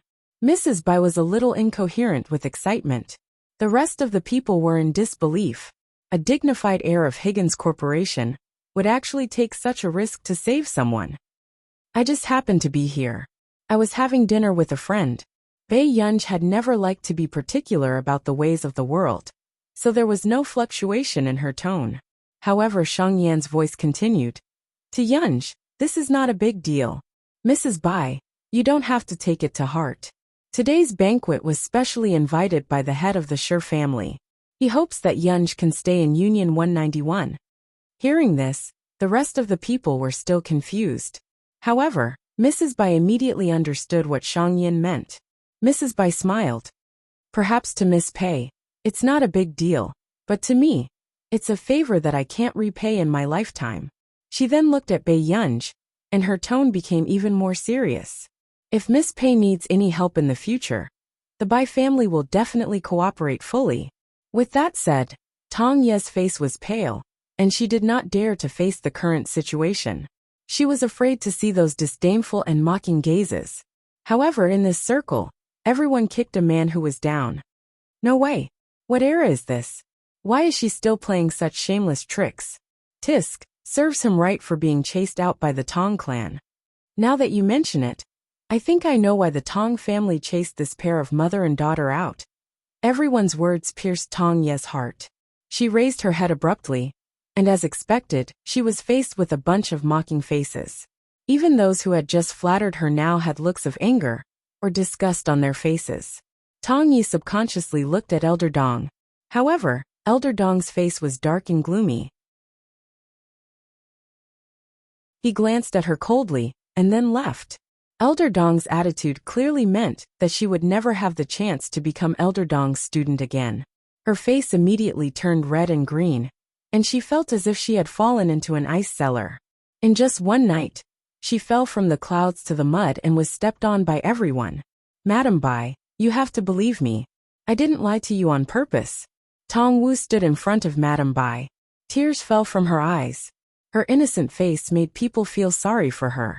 However, Madam Bai was a person with powerful means. How could she not see through this young girl? Miss Tong, are you asking us to chase away our benefactor just now? Madam Bai asked calmly.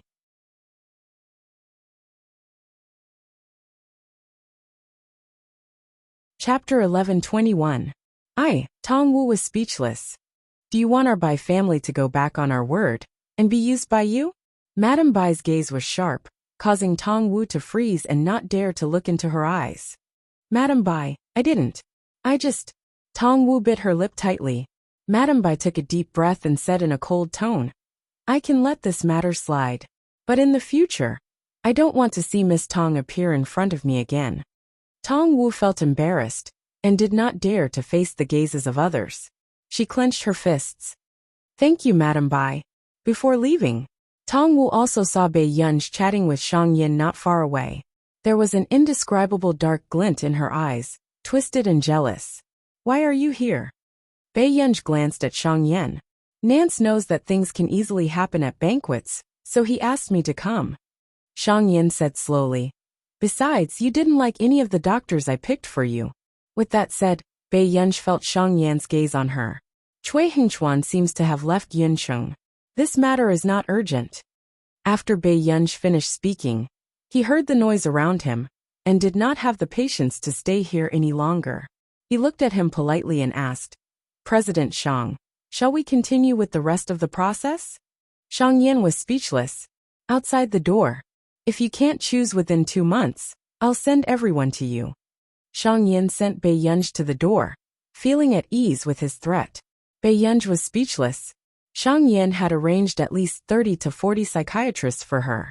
Soon, Shang Yan saw someone from the corner of his eye and looked down. He said calmly, Someone is here to pick you up. Hearing this, Bai Yunj immediately knew who it was. She instinctively turned her head and saw the window by the driver's seat slowly roll down, revealing the man's handsome and noble side profile. Her lips curled up unconsciously. Shang Yin also noticed that Bai Yunj's gaze never left the man. His eyes darkened as he watched Bai Yunj greet him, before heading towards Huashidu. Only Yu could clearly sense the faint loneliness in Shang Yan's figure. He wanted to say something but hesitated. Originally, Yu was indescribably happy that Shang Yan had pulled himself together.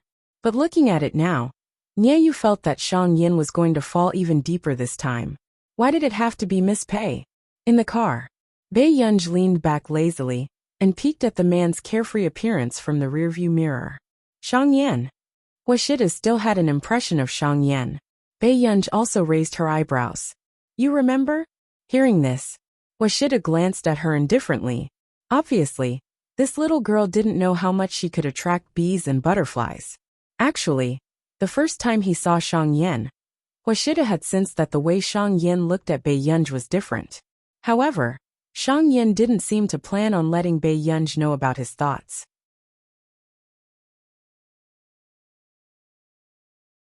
Her behavior was well behaved, but she was always protecting Bai Yunj. Shang Yin is quite capable. Bai Yunj suddenly admitted. She wasn't in Higgins' group, but Shang Yin managed Higgins' group in an orderly manner alone. The man laughed softly, as if it was an illusion in the night wind. Bai Yunj only heard the man ask coldly. And then, Bai Yunj. Although she didn't quite understand what Huashida meant, Bai Yunj wasn't stupid from his tone. She had a feeling that something could easily happen in this direction. Bai Yunj deliberated for a moment and nodded numbly. Pretty good.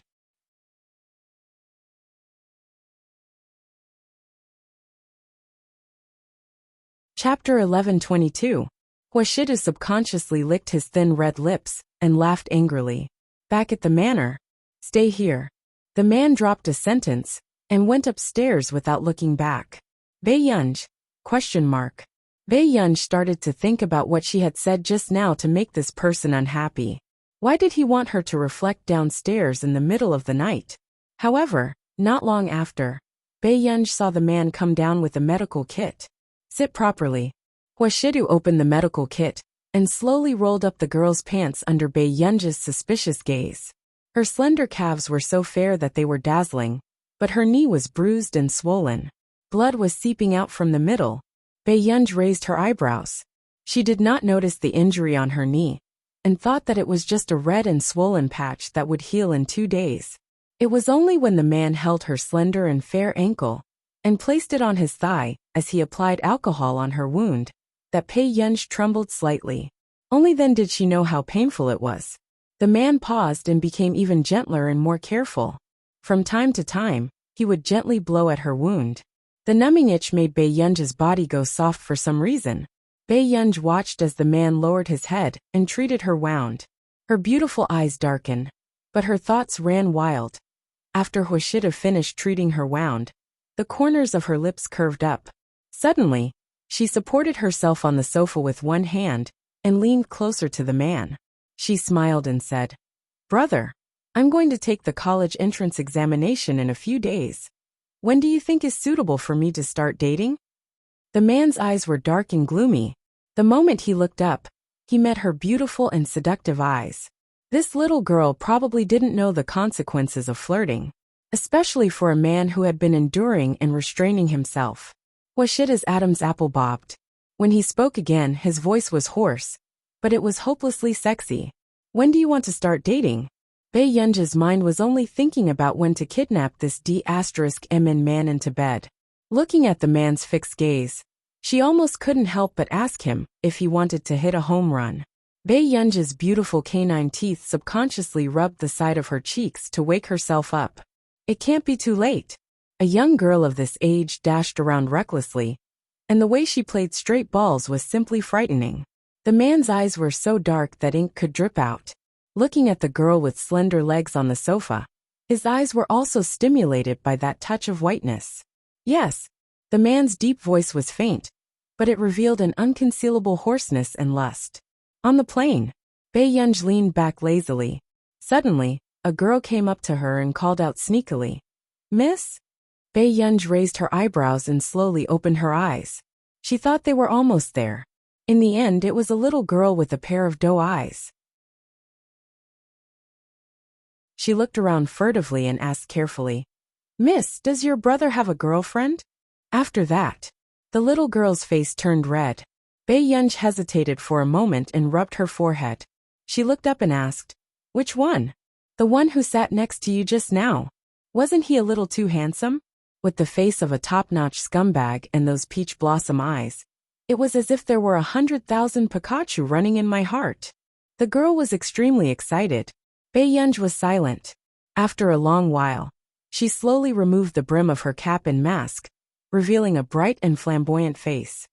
"Do you think that I look very similar to him?" Bei Yunj was quite polite, but there was no smile in her eyes. The girl subconsciously fell into a daze.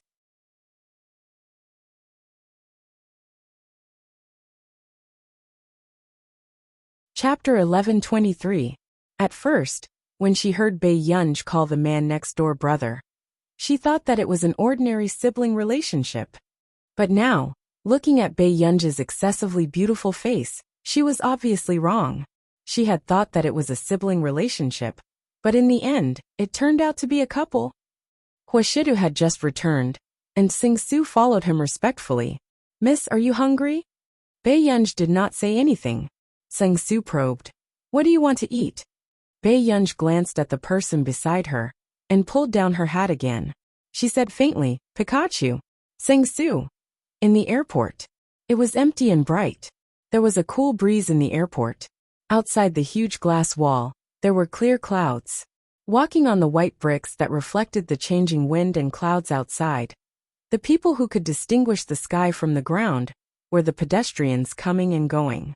On the way, Sung-Su looked at Bei Yunj in front and could not help but ask, "Master Du, did you bully Miss Pei yesterday?"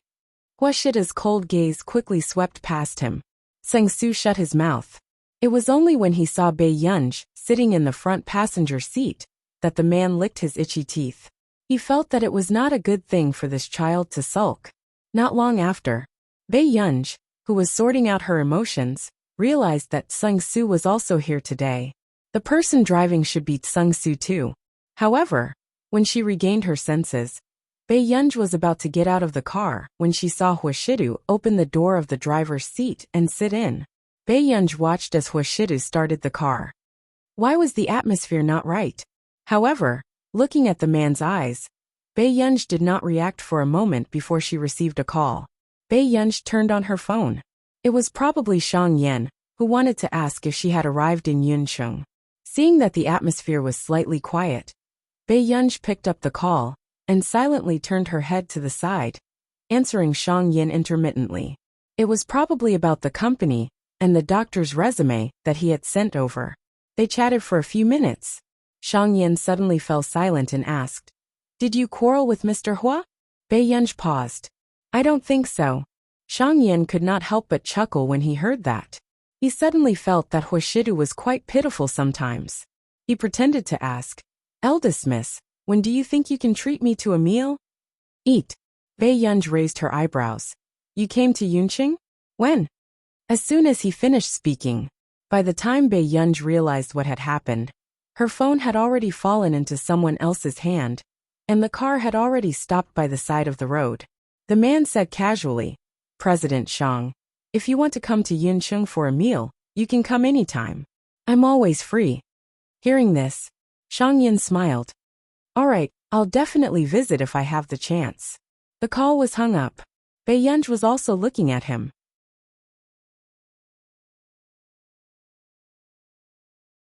When the man thought about how Bae-yeon had ignored him and chatted with Shang Yen as if there was no one else around, he could not help but lick the corner of his lips and smile. His hand on the steering wheel suddenly took out a cigarette from the cigarette box at the side. His well-defined hand held a cigarette and lazily lit it. He asked in a light tone, "You want to date him?" Bae-yeon looked at the man's upturned eyes. His pair of beautiful peach blossom eyes were a little cynical.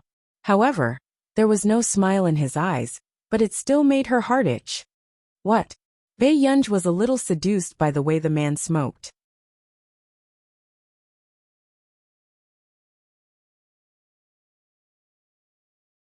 Chapter 11:24. In fact, Hwashidu had never smoked in front of her. In this man, smoking had become a kind of mood. It was so seductive that she could not resist, and her heart pounded wildly. Hwashidu placed his arm outside the car window and casually flicked the cigarette ash with his slender fingers. "Does Shang Yen treat you better than me?" Bae-yeon. For a moment, she could not help but suspect that Shang Yen had asked her on purpose. However, this was the first time she saw a hint of restlessness in the man's eyes. He was not wearing a shirt or a suit. He was only wearing a simple black t-shirt, which accentuated his cold and fair arm muscles. The lines of his muscles were elegant, but his handsome eyes exuded a youthful aura. It was not hard to imagine how many girls he could charm away in school. If this appearance appeared in university, people would probably think that he was a senior. Bae-yeon subconsciously looked away, her heart pounding. "No." However, she answered too quickly and felt that it was a little perfunctory. "Are you tired of staying with me?" Bae-yeon watched as the man bit the cigarette and leaned back. His slightly raised jawline was well defined, his sexy Adam's apple bobbed, and the cigarette butt turned scarlet. Finally, he casually exhaled a beautiful smoke ring. This should be the first time Hwashidu did not coax her like a child. But it was even more ambiguous and made her heart beat faster. "Not really." Bae-yeon started to coax Hwashidu again. She smiled intimately into his ear and tested the edge of danger. "Haven't you tried it yet?" Hearing this, Hwashidu suddenly laughed. At this moment, Bae-yeon realized that something was wrong. The man did not seem to have calmed down. However, he turned to look at her. "Bae-yeon, try? Why?" "Union wants to check the goods." The man's usually lazy and carefree peach blossom eyes were filled with a faint smile, and there was an inexplicable sense of aggression. Without waiting for Bae-yeon to react, she saw the man slowly extinguish the cigarette, and throw away the cigarette in his hand. The next moment, the man suddenly took off his shirt in a practiced manner, revealing his strong waist and abdomen. His Apollo's belt was faintly visible, and his firm and sexy 8-pack abs made one's imagination run wild. The man was topless and had broad shoulders and a narrow waist. He had one hand by her waist, and he held the girl's hand and moved it down his abs. When Bae Yunj touched the piece of metal on the man's belt, her whole body froze, and the world in her mind collapsed. "Do you need me to teach you how to play?" The man looked at her and her ears turned red. But he only laughed in a low and lazy voice and blew into her ear playfully. The neat trousers and metal buttons did not give Bae Yunj a sense of security. Instead, she increasingly felt that the man's temperament was both lustful and flirtatious, revealing a strong sense of crisis. Bae Yunj's eyelids twitched. It was the first time she was so nervous. She instinctively wanted to push the man away. "Huashida, we're in the car." Moreover, it was broad daylight, and the car was parked not far from the crowd. "Yes, our union is young and likes to experiment with different things." The man curled his lips lazily. Every word he said by her ear made the girl's ears turn red. "Aren't you trying your best to satisfy Union?" Today, this man seemed to be deliberately trying to take her life. Feeling the man holding her hand to undo the metal buckle on his belt, Bae Yunj immediately broke free. "Huashida." It was the first time she was teased so much that her voice was unstable. Her heart raced, and she flew into a rage out of humiliation. In the end, Bae Yunj looked at him expressionlessly. However, the little girl's snow-white neck was flushed red. When the man saw this, he could not help but laugh. His pair of seductive peach blossom eyes curled up. As his shoulders trembled slightly, it was as if countless little stars had fallen into his eyes. It was really 100,000 volts hit her heart.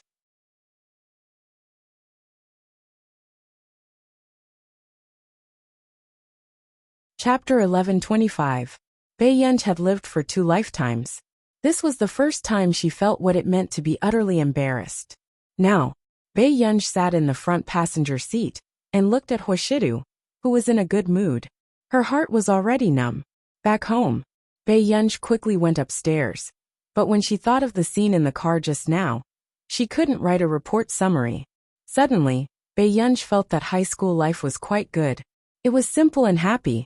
The next day, Bae Yunj returned to school early in the morning. Under high school, Bae Yunj had just arrived at the entrance when she saw a huge crowd. She raised her eyebrows and quickly avoided them and entered the school. "Student, where's your badge?" Bae Yunj was stopped. Recently, too many fans wanted to sneak in, so those without badges were not allowed in. Bae Yunj paused. Badge? She suddenly remembered that if she didn't wear her badge would be deducted. She licked the corner of her lips. Grade 12 Class 7 Bae Yunj. As soon as she finished speaking, the student on duty froze and looked up at Bae Yunj, who had taken off her mask. His ears turned red. Senior Pei. Senior Pei was actually back. The junior was incoherent. "Senior, you can go in." Bae Yunj was a little surprised. She only nodded and said politely, "Thank you." With that said, Bae Yunj entered the door, while the other students on duty looked at Bae Yunj's back view excitedly. "Is this grade 12 Bae Yunj? She's too good looking. It's over. I'm not going to be straight anymore." The other junior couldn't help but be overjoyed. "Forget it. Aren't you afraid of the 2 top students by Senior Pei's side?" After the girl finished speaking, her tone changed. "But Senior Pei's tie is really awesome. There's actually a girl who looks so handsome in a tie." On the 3rd floor, Bae Yunj could feel how tense the atmosphere was as she walked along the corridor. Even if the students were fetching water, they were also memorizing words. Many people were discussing this matter in front of the grade list. F*CK, are you serious? Qin Yojiao is first in the exam again. That's too fierce. Yeah, she came back from nearly a month ago and got first place in all 4 weekly exams. It's even scarier than when we were in school. Hearing this, someone was scared. But she still has extra points. The International Musicians Association can give her at least 15 points. So this time, Qin Yojiao is very likely to be the provincial top scholar. I heard that the students from number 1 high school next door didn't score higher than Qin Yojiao. Several people couldn't help but discuss.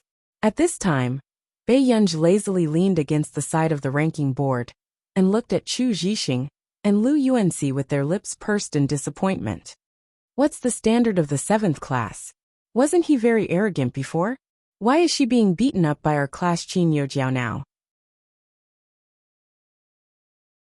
The students of Class 1 couldn't help but clamor, as if they had vented their anger. This month, Class 7 didn't get first place even once. Goddess Qin is still Goddess Qin. When she came back from Neely, not only did she become the youngest C-level member of the International Musicians Association, she even beat everyone in the mock exam. What kind of big boss revenge script is this? The people from Class 1 continued to praise her.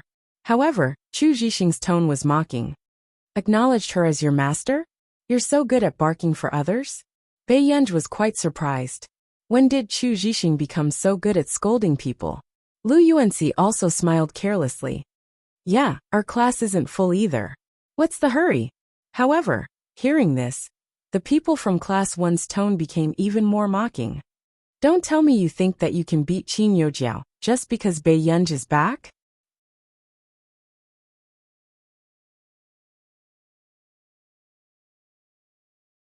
Chapter 1126. The people from Class 7 are treating her as their savior. Why don't they think about how that idler is better than Qin Youjiao? Another person's tone was contemptuous and mocking. You. Because Qin Youjiao had been first in the weekly exam 4 times in a row. This indeed made the students of Class 7 speechless. Qin Youjiao had indeed changed a lot after coming back this time. They also knew that Bei Yunj was really going out to play. They might really be slapped in the face by Qin Youjiao. Wake up, who does Bei Yunj think she is? Why do you have to kneel and lick such a B***tch? Before that person could finish speaking, Chu Zhixing suddenly grabbed him by the collar. Chu Zhixing was filled with coldness and murderous intent. The veins on his hands bulged and his eyes were cold. Say that again. Suddenly, a slow voice sounded. Xiaochu, your temper hasn't been very good recently. Chu Zhixing and Lu Yuanxi froze, and turned to look at the person beside them. Bei Yunj took off his black mask and hat lazily, and walked in front of Chu Zhixing to measure his height. Did you grow taller? Hearing this, Chu Zhixing nodded obediently. Lu Yuanxi was speechless. This was really Bei Yunj's little puppy. Are you judging me? Bei Yunj walked in front of that boy again. There was no smile in his eyes, but it was even more terrifying than Chu Zhixing's cold expression just now. The boy froze and suddenly remembered how Bei Yunj had hit people in year 2. Bei Yunj only patted his face with the mineral water bottle in his hand, and smiled gently. Then what are you? The boy's face paled and he apologized in fright. I am sorry. Get lost. Don't bully the children of Class 7, do you understand? Bei Yunj's eyes curved, and the mineral water bottle suddenly hit his chest. The boy's face was twisted in pain, and even the veins on his neck were popping out. I understand. This scene made one's scalp turn numb. No one else in Class 7 dared to provoke Bei Yunj openly. It didn't take long for them to disappear without a trace. Master Pei is so arrogant. Lu Yuanxi unconsciously curled the corners of his lips, and said in a carefree manner. Bei Yunj raised his eyebrows and ignored him arrogantly. He turned around and left. Lu Yuanxi. No one was more arrogant than his deskmate. In the office, Teacher Wen, who knew that Bei Yunj was back, couldn't stop smiling. Those who didn't know better would think that their daughter was returning home. Their faces were filled with joy, and they were polite to everyone they met. However, the head teacher of Class 1 glanced at Mr. Wen, and said with a strange smile, Mr. Wen, how long has it been since Bei Yunj studied? There were only 2 or 3 days left before the college entrance examination. Don't let it be worse than the time during the joint entrance exam. Teacher Wen just tolerated it, and smiled indifferently. We'll ask her when the time comes. If you take student Qin Youjiao with you, you might even be able to produce a top scholar in the city. Top scorer in the city. The head teacher of Class 1's tone was filled with pride. With Qin Youjiao's stable results and her extra marks, she might even be able to become the top scorer in the province. I actually know your difficulties, Teacher Wen. Lu Yuanxi and Chu Zhixing are good at following people, but they are a little biased. As for Bei Yunj, she's too arrogant. She really thinks that no one can compare to her. Hearing this, Teacher Wen's expression changed. He could tolerate it usually, but it didn't mean that others could point a gun at his students. I've never told students that they have to fight for the first place in everything. But I also have to warn teacher how that you might not be able to win even if you fight for it.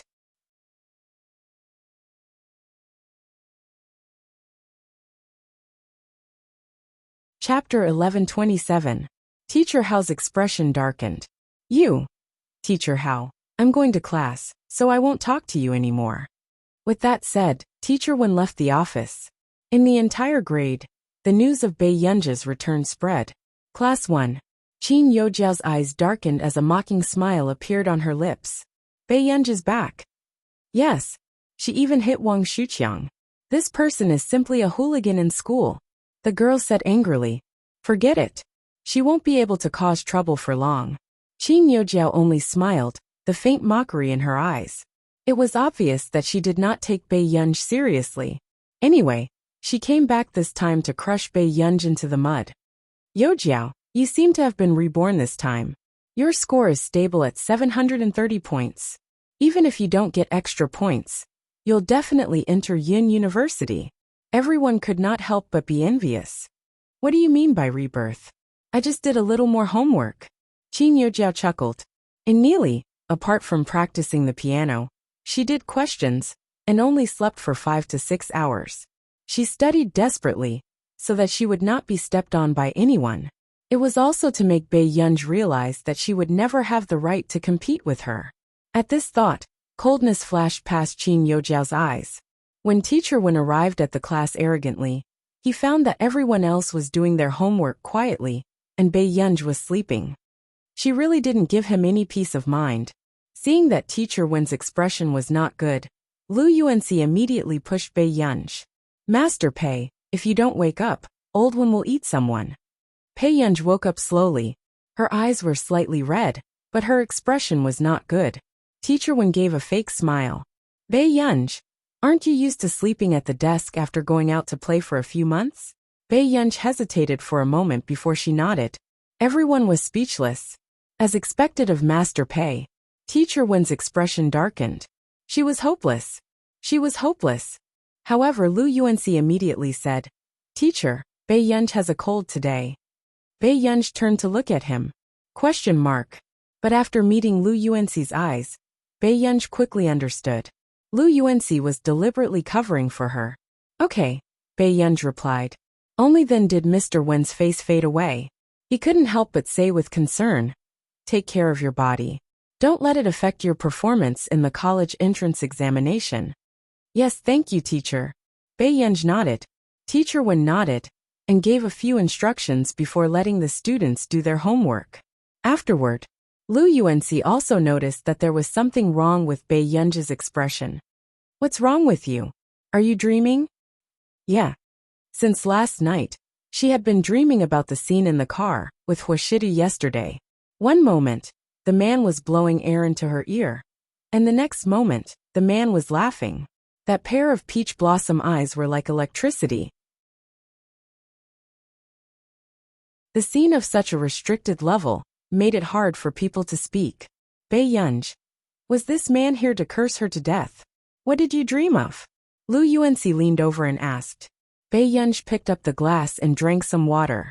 Then, she picked up the iPad and said faintly, Pikachu with electricity. Lu Yuanxi? Question mark. But it was only in the afternoon that Lu Yuanxi started to wonder if his mouth had been blessed. Bei Yunji really had a cold, and her forehead was still a little hot. Until school ended, Bei Yunji, who had already taken the cold medicine, had her usual lazy and beautiful eyes looking listless at this moment. However, at the school gate, she saw Mrs. Qin picking up Qin Youjiao. The surrounding fans also lost control.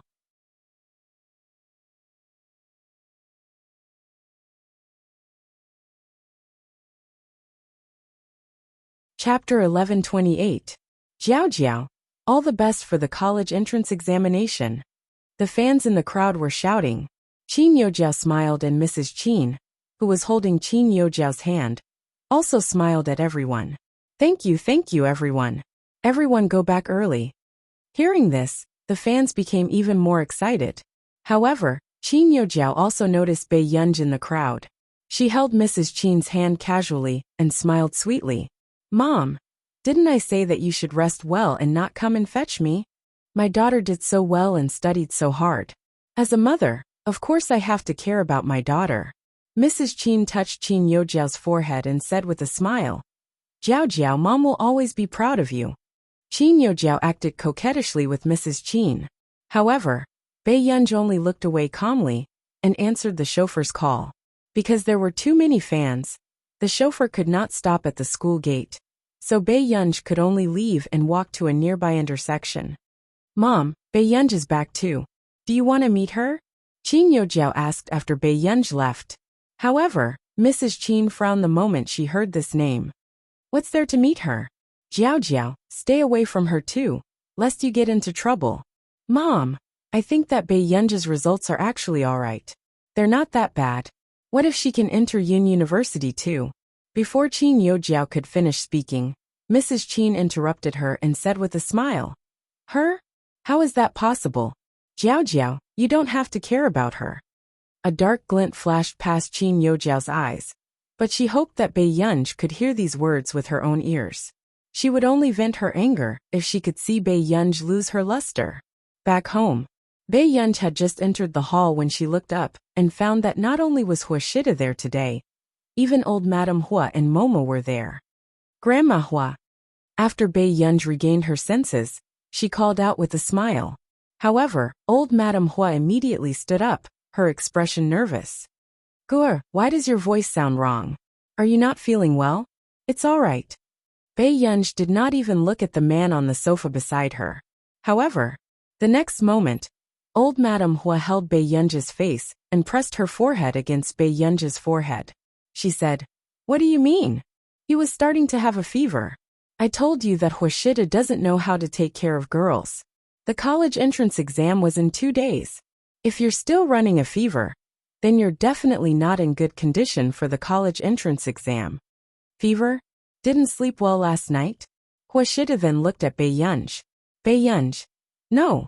Before the college entrance exam, Gur had to return to the old house. I'll take care of her myself. Old Madame Hua's words caused Bei Yunj and Huashida to disagree. Grandma Hua, that's too much trouble. Bei Yunj frowned. Huashida also said, Old Madam, how can you have the energy? I have a lot of energy. It's better than someone like you who stays in the company every day. How have you taken care of Gu? Old Madame Hua grabbed Bei Yunj's hand. Let's put it this way. I'm taking her away today. You have to listen to Yunyan's thoughts. The man said slowly. However, he did not expect Bei Yunj to suddenly look up at him and be silent for a moment. That works too. Huashida. Bei Yunj looked away. She did not want to have that dream again tonight. After pushing Bei Yunj into the car, old Madame Hua educated Huashida outside the car. Shido, I really don't want to pretend that I only have one grandson MOMO during the family gathering this year. End of this chapter.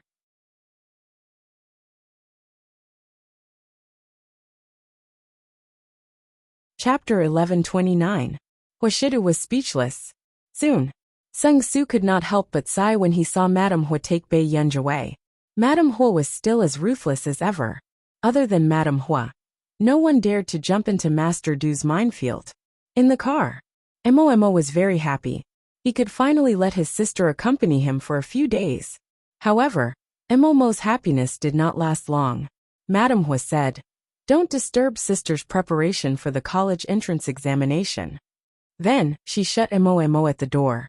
Only a lass was left circling around its little master, shaking its head foolishly.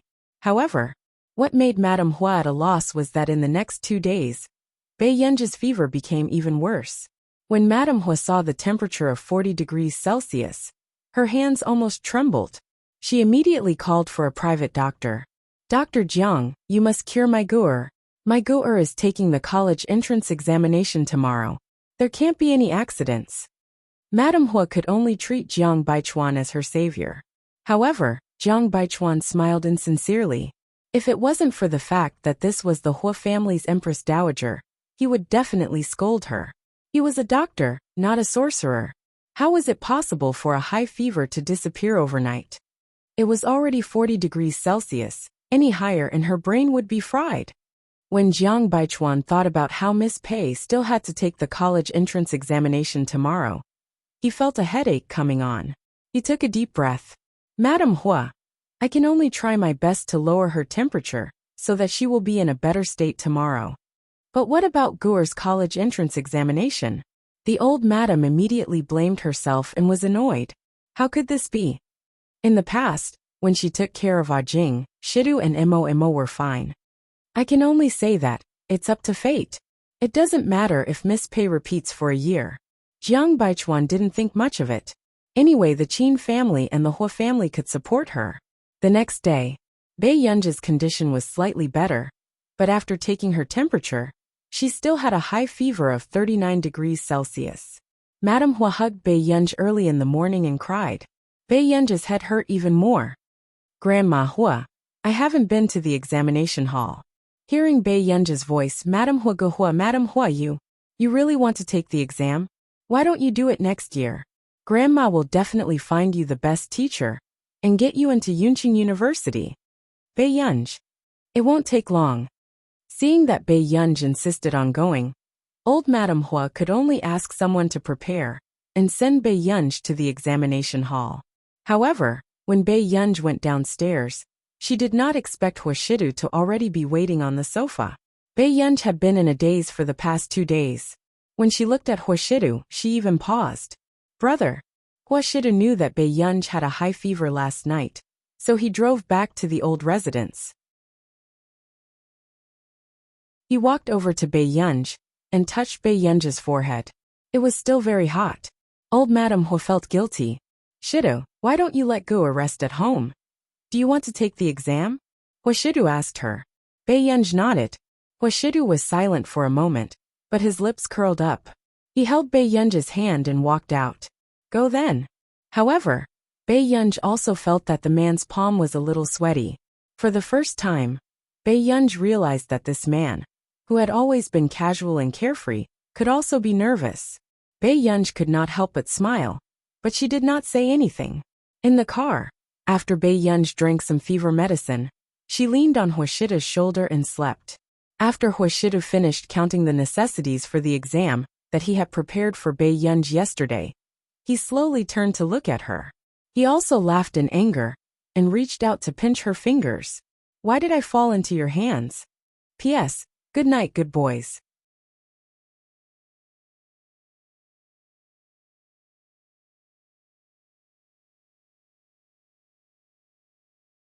Chapter 11:30. Bei Yunji woke up slowly and saw the crowd of students outside. This was the first time she felt the atmosphere of the college entrance examination. Do you want to go down and take a look? Hua Shidu asked from the side. Bei Yunji nodded, and the two of them got out of the car together. After Bei Yunji got out of the car, the surrounding gazes quickly landed on Bei Yunji and Hua Shidu. Especially Hua Shidu. The man's aura was hard to ignore. Now that he was wearing an elegant tailored suit, he looked light and arrogant. Hua Shidu's well-defined hand held a black long-handled umbrella, taking care that Bei Yunji could not bask in the sun. He then took out a bottle of cold water from the car and pressed it against Bei Yunji's cheek. This scene made the surrounding people extremely envious. Was there a mistake? He was butchering dogs during the college entrance examination. Bei Yunji held the man's warm hand very smoothly. When she rubbed the mineral water bottle, she also rubbed against the man's hand. She would be a fool not to take advantage of him. The man was used to it and only glanced at her casually. He laughed ambiguously. Just as Bei Yunji looked puzzled, she heard him smile unhurriedly. That's good. Brother likes our Yunji to be fearless. Bei Yunji was speechless. Bei Yunji immediately let go of his hand. In a way, Pei Qian was indeed unforgettable. He was clearly a bronze-level person who could fall ill from insomnia after being flirted with, but he still felt that he was a king. Suddenly, Teacher Wen's voice sounded in surprise. Isn't this Brother Bei Yunji? Teacher Wen. Hua Shidu nodded slightly. Teacher Wen, who was wearing a volunteer vest, greeted him and realized that Bei Yunji's expression was not right. Bei Yunji, are you not feeling well? Bei Yunji hummed lazily, her voice thick with nasality. Don't tell me you have a fever? Teacher Wen's expression changed. Bei Yunji's eyelids were slightly closed as she lifted them lazily, looking listless. Teacher Wen immediately panicked. How high is your fever? Are you feeling unwell? Don't be nervous, Bei Yunji. Do your best. You can definitely do it. Let me teach you. Take a deep breath and calm down. Bei Yunji said. Teacher, you should calm down first. Why do you suddenly have a fever? Hearing Teacher Wen's noisy voice, Bei Yunji immediately turned to look at Huashidu. Brother, you can go back first. There's still a minute to go. I'll go over first. With that said, Bei Yunji turned around without thinking and prepared to leave. But in the next second, she was suddenly pulled back. The man's eyes were extremely dark. He stared straight at her and seemed to sigh. Brother is still quite nervous. Oh, Bei? Huashidu raised his eyebrows and looked at her patiently, as if he was really waiting for her to coax him. Bei Yunji, did he need her to coax him? She, who was sick, wasn't nervous to go to the examination hall. Why was he nervous? This thought had just appeared in Bei Yunji's mind, but before she could react, someone suddenly grabbed the back of her neck gently. In the next second, Bei Yunji took a step forward and the man bent down, pressing 2 warm kisses on her forehead. In that moment the man moved away. When the people around saw this scene, they were immediately flirted. Wasn't this 2F** king tempting?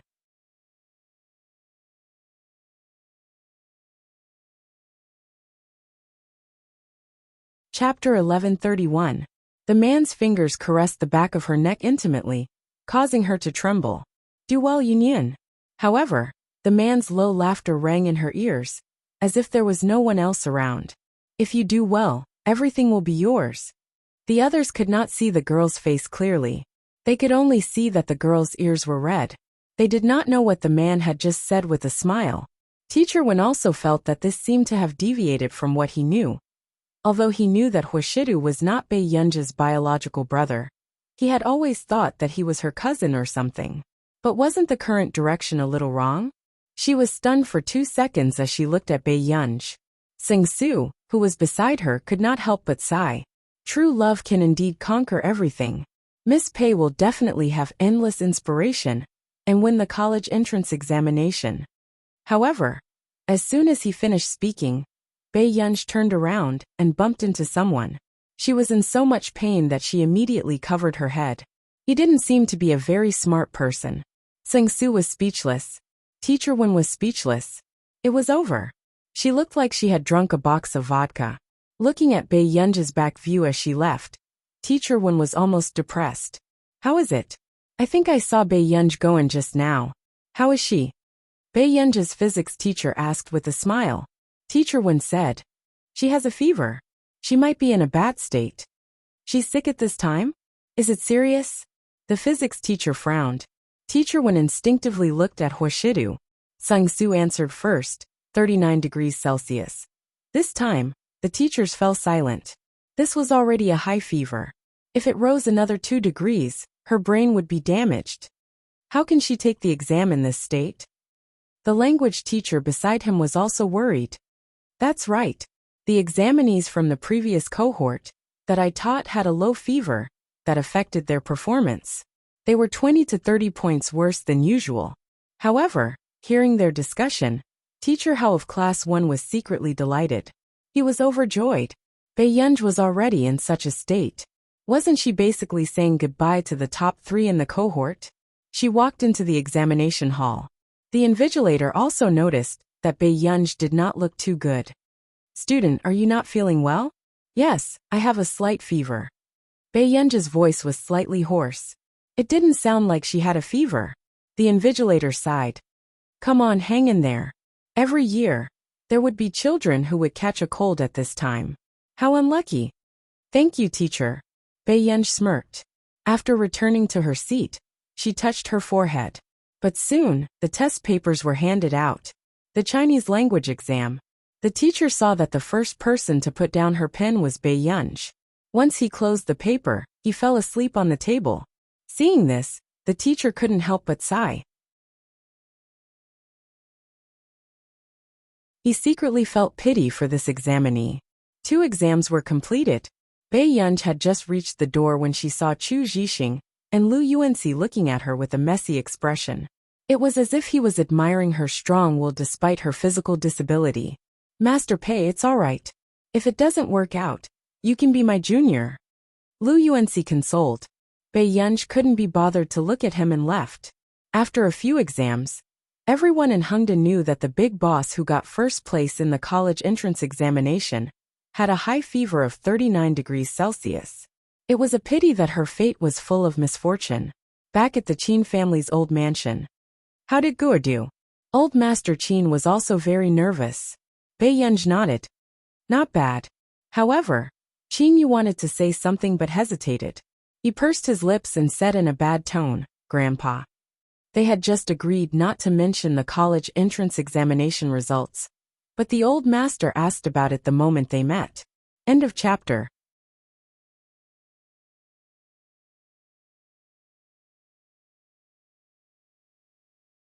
Chapter 1132. Old Master Qin knew that he had misspoken. Qin Yu found out from Huashidu that Bei Yunj had a high fever on the day of the college entrance examination and was in a daze. This score, it was already good enough that she could get a good score. Grandpa, I'll go upstairs and rest for a while. With that said, Old Master Qin hurriedly agreed. However, after Bei Yunj went up, the men of the Qin family fell silent. All of them sat on the sofa with their heads lowered.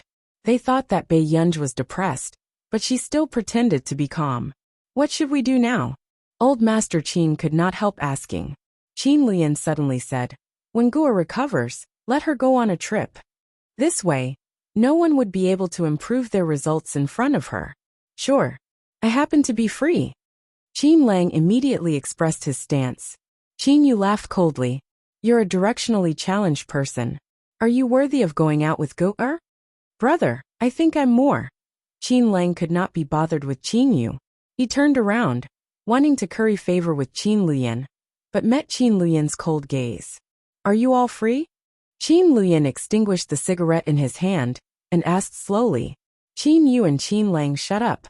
However, in the end, the person who could accompany Bei Yunj on a trip had not been confirmed. Once Bei Yunj recovered, she went to the computing institute.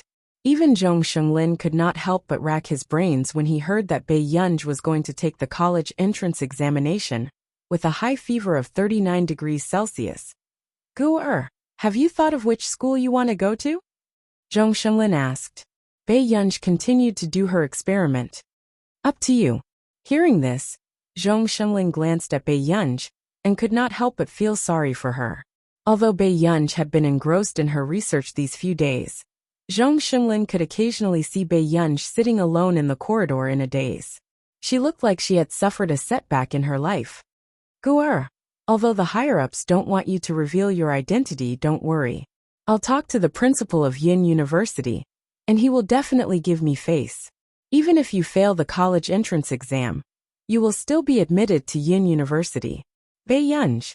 No need. Elder Xiang went to visit the families of the top scorers today. How would he have the time to deal with you? Si Qingyan chuckled. Zhong Xinglin's face darkened, and he pretended to grab his weapon. Si Qingyan, do you really think that my temper has been good these 2 years? Si Qingyan was so frightened that he hid behind Bei Yunj. In reality, Zhong Xinglin was not angry because of Si Qingyan's words, but because he had visited the family of the top student today, but did not look for Bei Yunj. The top 10 students of each high school were given the lowest score.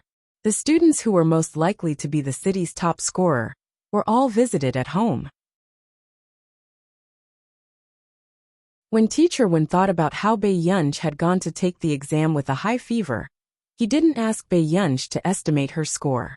Especially when he found out that the Qin brothers were preparing to send Bei Yunj on a trip to ease his mood. Bei Yunj glanced at Si Qingyan, who was about to be beaten up, and frowned. Old Master, I've calculated all the data you asked me to calculate for you. So fast. Zhong Shenglin was shocked. Usually it would take him half a day to calculate. Did Bei Yunj count this as an hour? Yes, take a look. Bei Yunj looked at the time and realized that tomorrow was the college entrance exam results day. Soon, Bei Yunj looked away, but she didn't know that the men in the Qin family couldn't sleep that night. The next day, the college entrance exam score system was almost crushed. The form teacher of Year 3 surrounded a computer and refreshed the results every 2 minutes. P.S. There's one more chapter.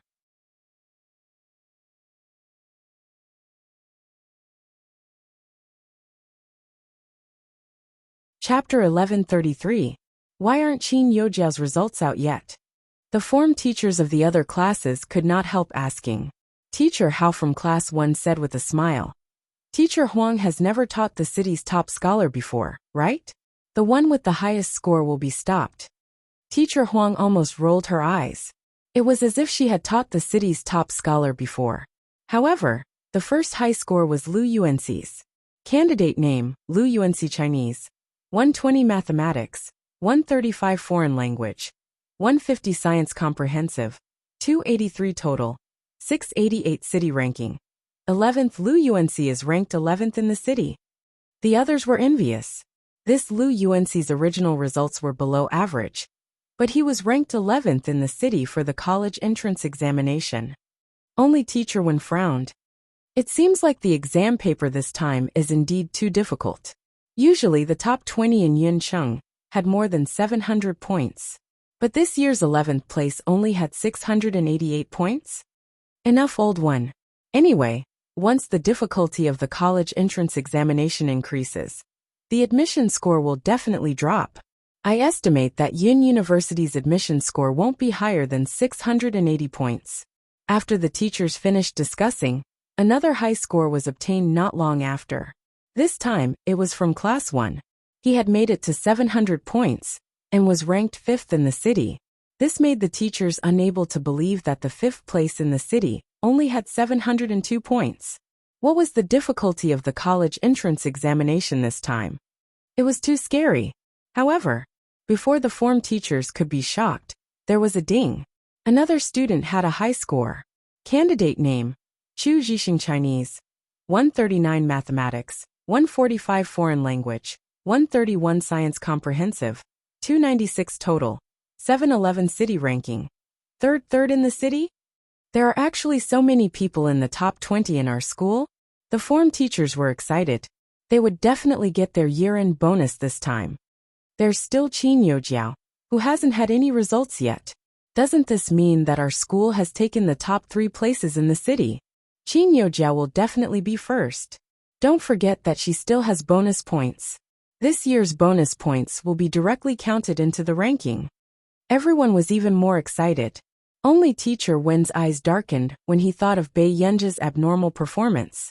He suddenly felt that he had let this child down. He had not taken good care of such a good seedling. When the time came, Bei Yunji would definitely be sad if she saw that Lu Yuanxi and Chu Zhixing had done so well. Teacher Wen sighed. However, when he was about to leave, several form teachers lost control when they saw the new scores. Candidate name, Qin Language, 141 Mathematics, 140 Foreign Languages, 145 Comprehensive Science, 290 bonus points, 20 total score, 736 city ranking, 2ND 736 points?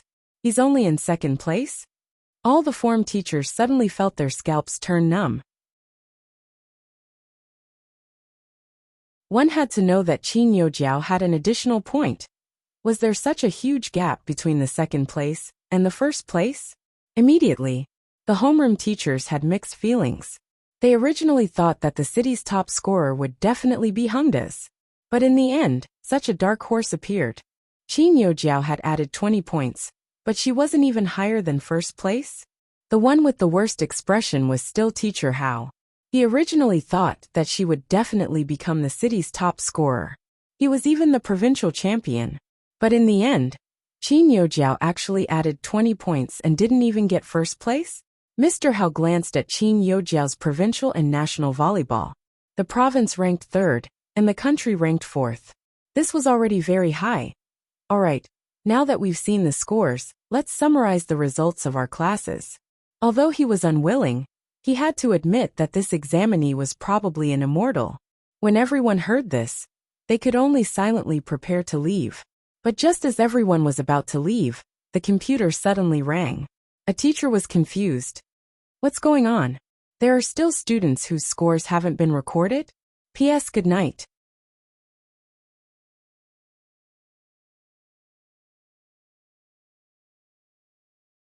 Chapter 1134. The teacher closest to her felt that it was strange, and immediately walked to the computer. After refreshing it, he almost cursed. F***ck. What's going on? Hearing the form teacher of class 5 making a fuss, someone could not help but say, "Don't be so surprised. What happened?" First place. The form teacher of class 5 stuttered and could not speak. So what if she's first? Look at you. You've been in school for 5 to 6 years. Why can't you calm down? The grade director walked over and looked at the computer screen with a frown. However, when he saw it clearly in the next second, he froze. I first place Bei Yunj. As soon as he finished speaking, all the form teachers looked at the computer. Then, they all looked at Teacher Wen strangely. Teacher Wen also looked up, and his body trembled. What? Who? But soon, the form teachers gathered in front of the computer, and no one answered Teacher Wen's question. Examinee name: Bei Yunj Chinese. 149 Mathematics. 150 Foreign Language. 150 Science Comprehensive. 300 total marks. 749 City Ranking. First Province Ranking. First National Ranking. First everyone looked down and their hair stood on end. What kind of suffocating operation was this? Bei Yunj was first in the national ranking? Old Wen, are you sure that Bei Yunj went to the examination hall with a high fever? Someone could not help asking with a trembling voice.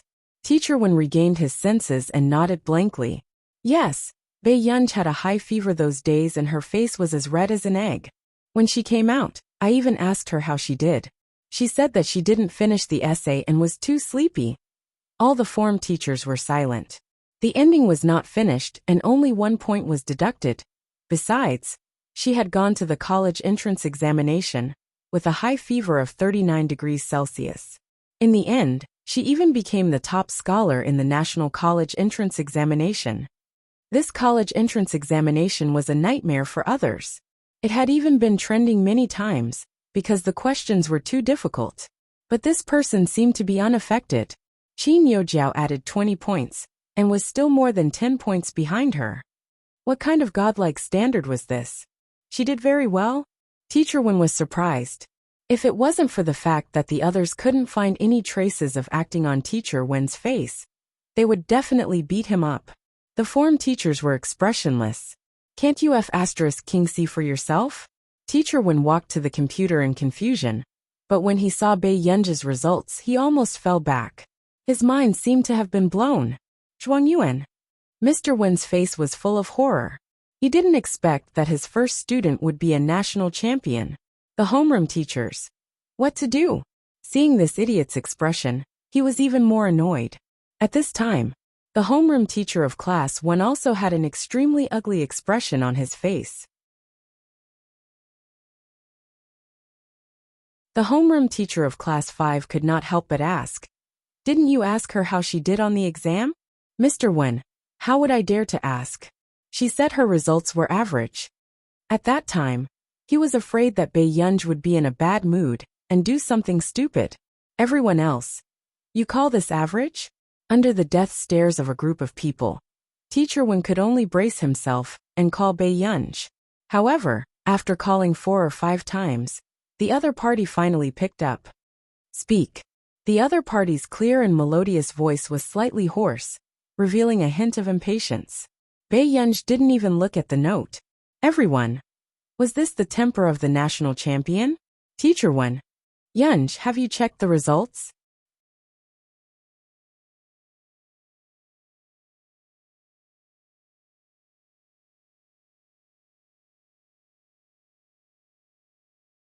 Chapter 1135. Hearing Teacher Wen's voice, Bei Yunj was silent for a moment. No. Then, aren't you going to take a look? Teacher Wen hinted crazily. Unexpectedly, the other party didn't say anything at first. Not long after, she laughed lazily. Old one, there's no need to cast a shadow over my dear classmates at such a happy age, right? This person was still the most arrogant. Teacher Wen was speechless. All the form teachers were speechless. Teacher Wen couldn't help but ask, aren't you afraid that you'll perform badly?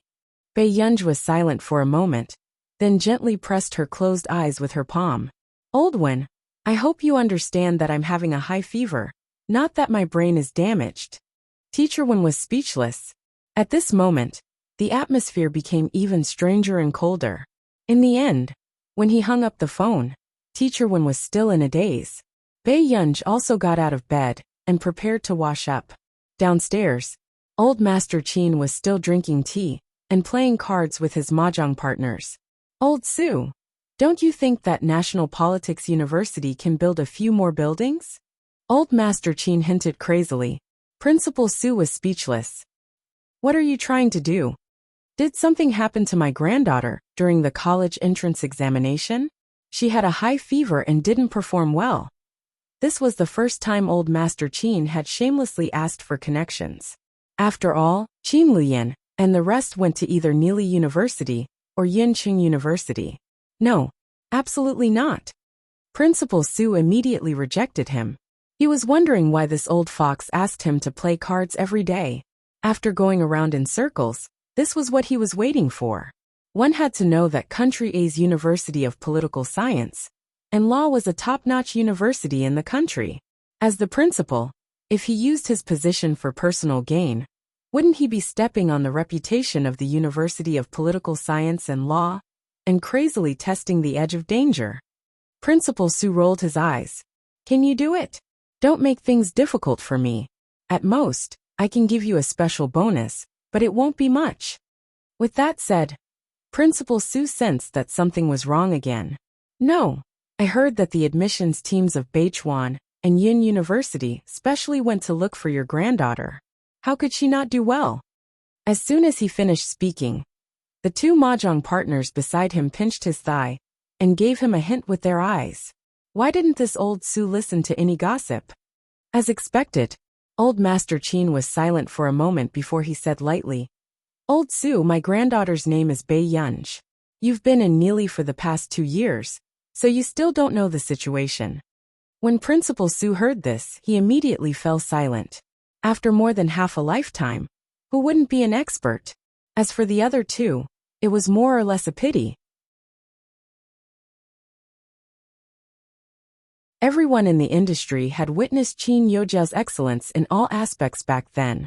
It was a pity that she was not the Qin family's biological child. The only reason he lost was because he didn't reincarnate well. Suddenly, a voice from outside the door intruded on their conversation. Dad, do you have to be so biased? Old Master Qin turned around and saw that it was Mother Qin. His face darkened, and he became more vigilant. What are you doing here? For the past few days, the last thing he wanted was for Mother Qin to appear at the old mansion and use Qin Youjiao's grades to provoke Bei Yunj. After all, Mother Qin was Bei Yunj's biological mother. Old Master Qin was afraid that Bei Yunj would be sad. However, what old Master Qin was thinking was exactly what Mother Qin was thinking.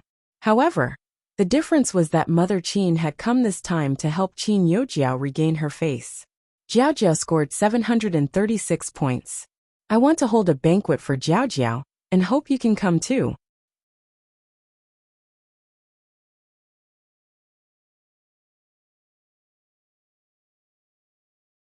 Chapter 1136. Hearing this, old Master Qin was so angry that his face flushed red. His fingers trembled as he pointed at Mrs. Qin, who was wearing a Chong Sam embroidered with white orchids. Why you don't have any conscience as a mother? Almost everyone knew that Bei Yunj had gone for the college entrance examination with a high fever. Even Mr. Qin had come to show concern a few times, so it was impossible for Mrs. Qin not to know. But at this time, she was helping Qin Youjiao to show off. Mrs. Qin pursed her lips. Then she continued to laugh coldly stubbornly. Dad, you're the one who's biased. If you didn't care about Jiao Jiao's life at all, I wouldn't have done this. Jiao Jiao is the child I raised for more than 10 years, but you only have Bei Yunj in your heart. Hearing old Master Chin and his daughter-in-law arguing on the spot, Principal Su and the rest were a little embarrassed. Old Master Chin was so angry that his heart hurt. His mahjong friends hurriedly helped him sit down. I won't go. Our Chin family only has one young lady, Old Master Chin said with a dark expression. Hearing this, anger burned in Mrs. Chin's eyes. She laughed coldly and glanced at the person beside her. Even Principal Su is here. Dad, you're too biased. If Jiao Jiao didn't do well this time, would you be willing to find connections for her? No, Old Master Chin said expressionlessly. It was not just Qin Youjiao. Even if Qin Luyan and the rest did not do well in the college entrance examination, Old Master Chin would not find any connections for them, even if he made them repeat their studies. However, when Mrs. Chin heard this answer, her expression still twisted slightly. But in the next second, from the corner of her eye, Mrs. Chin saw Bei Yunj coming down from upstairs, and suddenly smiled elegantly. Dad, did you not come to Jiao Jiao's banquet because Bei Yunj did well in the exam? This sentence almost infuriated old Master Chin. If it wasn't for the fact that the men of the Chin family had been taught to never hit women, he would have picked up his walking stick. But Dad, don't worry. Even if you don't treat Jiao Jiao as your granddaughter, Jiao Jiao still hopes that she will be filial to you.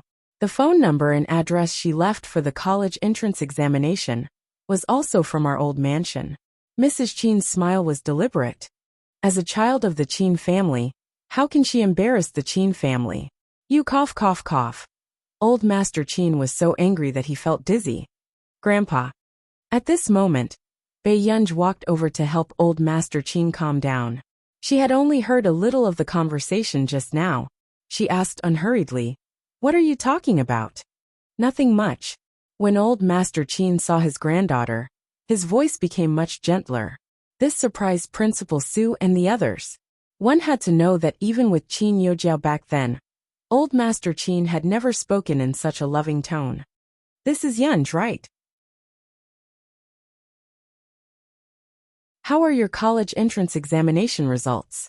The moment Principal Su opened his mouth, he subconsciously asked about the results.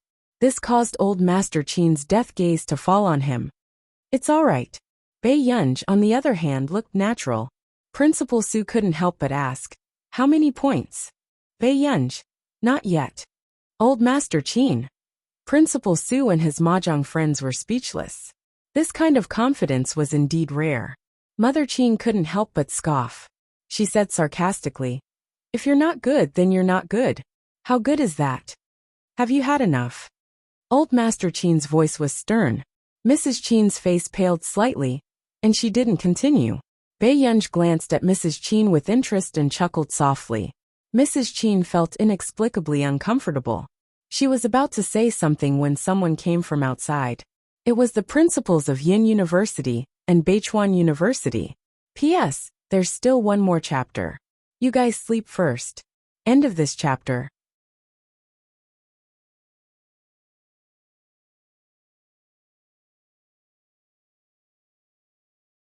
Chapter 1137. Excuse me, is this old Master Chin's house? The two principals had just arrived, and were still a little nervous. After all, they had met outstanding candidates with good family backgrounds, but this was the first time they had met someone with such a good family background. It was at least a few hundred meters from the entrance of the old mansion to the living room. However, when Mrs. Chin saw this, she thought that they were here to look for Qin Youjiao. She was a little flattered. Principal Xiang, Principal Tan, why did you come personally today? Didn't you call Jiao Jiao yesterday? Hearing this, old Master Chin thought that they were here to look for Qin Youjiao, and his expression darkened. He almost chased them away on the spot. Tong Yueying, I'm warning you. This is the last time. Old Master Chin's tone was dark. This made the principals of Yin University and Beichuan University feel inexplicably guilty and afraid. No way. Was old Master Chin so angry just because they didn't call Bei Yunj yesterday? Old Master Chin, this matter is related to your biological granddaughter after all. You should listen calmly. Am I her mother? Can't you talk to her mother? Old Master Chin's tone was extremely irritable. The principals of Yin University and Beichuan University shrank their heads. They were indeed the family of the top scholar in the country. How arrogant. Then, Mrs. Qin, let's talk? The principal of Yin University smiled stiffly at Mrs. Qin. You're too polite to come here personally. I really don't know what to say. However, Mrs. Qin was very happy and smiled brightly. However, if Principal Xiang and Principal Tan are free, would you be willing to attend my daughter's banquet in 2 days? Banquet? The principal of Yin University was stunned for a moment before he smiled. Of course. It's only right. After all, she's the top scholar in the country. We should celebrate. However, the moment he finished speaking, Principal Su and the rest looked at Mrs. Qin, and the rest instinctively. The top scholar in the country? There was actually a living top scholar in their circle? However, Mrs. Qin's smile stiffened. Top scholar? Principal Xiang, are you mistaken? My Jiao Jiao is ranked 2nd in city, and only 4th in the country. Of course not. Halfway through his words, the principal of Yin University immediately regained his senses. Wait, who told you it's student Qin? I'm talking about Bei Yunj. Suddenly, the atmosphere fell into a dead silence. However, the principal of Yin University was still talking nonstop. I really didn't expect that student Pei would actually score 749 points in the college entrance examination, which was unprecedentedly difficult. I heard that it was because you didn't finish your essay, so 1 point was deducted, right? Initially, the grading teachers wanted to deduct 2 or 3 marks, but a senior teacher liked student Pei's essay very much. He couldn't stand the deduction of 2 or 3 marks and sent it to the higher-ups for approval. In the end, only 1 mark was deducted. Guer scored 749 points. Old Master Qin asked incoherently in disbelief. The Beichuan headmaster hesitated. You won't even check the score? Could this be the family of the national champion? He was already so confident. Old Master Qin was speechless. What should he say? Not only did he not check the scores, but he even let his granddaughter get in through the back door. Principal Su was also silent. If he had agreed to let old Master Qin go through the back door, would he have made a fortune today? It can't be. Surnamed Su, you're from a political school, yet you're here to snatch the top score from us? Beichuan's principal had a wary look on his face. Principal Su was speechless. Speaking of which, you might not believe it, but I just rejected the application of the family of the college entrance examination's top scholar. P.S. Good night, good boys.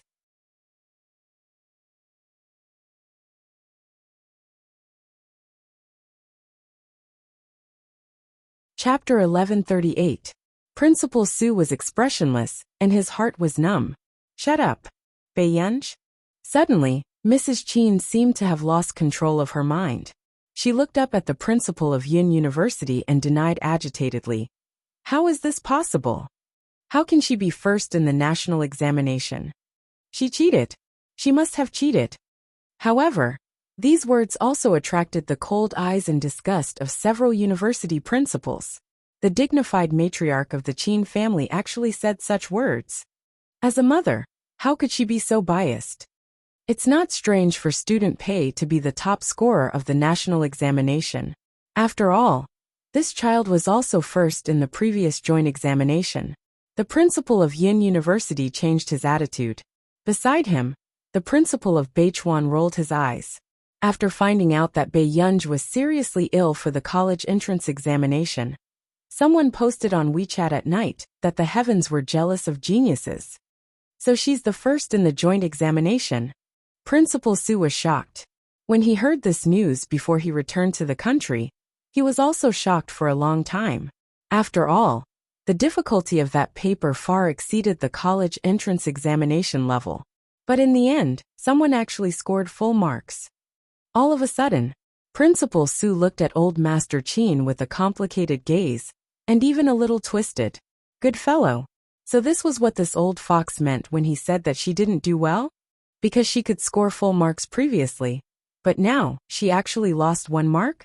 In the end, old Master Qin was beaming with joy, wishing he could announce this great news to the world. Yunj suddenly said. Grandpa, I've made an appointment with my classmates. Can I go out to play? Before old Master Qin could speak, several principals beside him stopped Yunj. Student Pei, why don't you consider Beichuan? Our Beichuan physics department is an ace major. As long as you're willing, you can enter any professor's laboratory. Beside him, the principal of Yin University was not to be outdone. Don't listen to him. Every major in Yin University is good, and there are many scholarships. Principal Su, who couldn't interrupt, was filled with endless regret. This was the consequence of being stupid back then. If he had found out that Yunj was first in the joint examination before he rejected her, he would have brought her to school no matter what. Then, the principal of Yin University suddenly played the emotional card. Yunj, you know that old Master Bai is the former principal of Yin University. Isn't coming to Yin University like returning to your happy hometown? Yunj, the principal of Beichuan, was not to be outdone either. Yunj, you know that Elder Zhong is my teacher. If you want to come to Beichuan, more than half of the professors here are Elder Zhong's juniors. Mrs. Qin's face turned ashen when she saw the noisy scene. She gritted her teeth and felt like she had been slapped in the face. Mother Qin took a deep breath. She didn't want to stay here for even a second longer. She turned around and left. At this time, Yunj's eyelids also twitched. About choosing a school, I'll listen to my grandfather. After that, Yunj left quickly. Only old Master Qin was left standing there in a daze. However, a few seconds later, the principals and old Master Qin looked at each other. Half a minute passed. Old Master Qin suddenly became noble and cold. He sat back on the sofa and said, Old Xiao, you should all go back early. Hearing this, the other two card players knew that this was about to start and immediately left. Before the other three principals could react, they heard old Master Qin ask in a reserved manner, Do all of you know how to play cards? The principal of Yin University? ? The principal of Beichuan? ? Principal Su?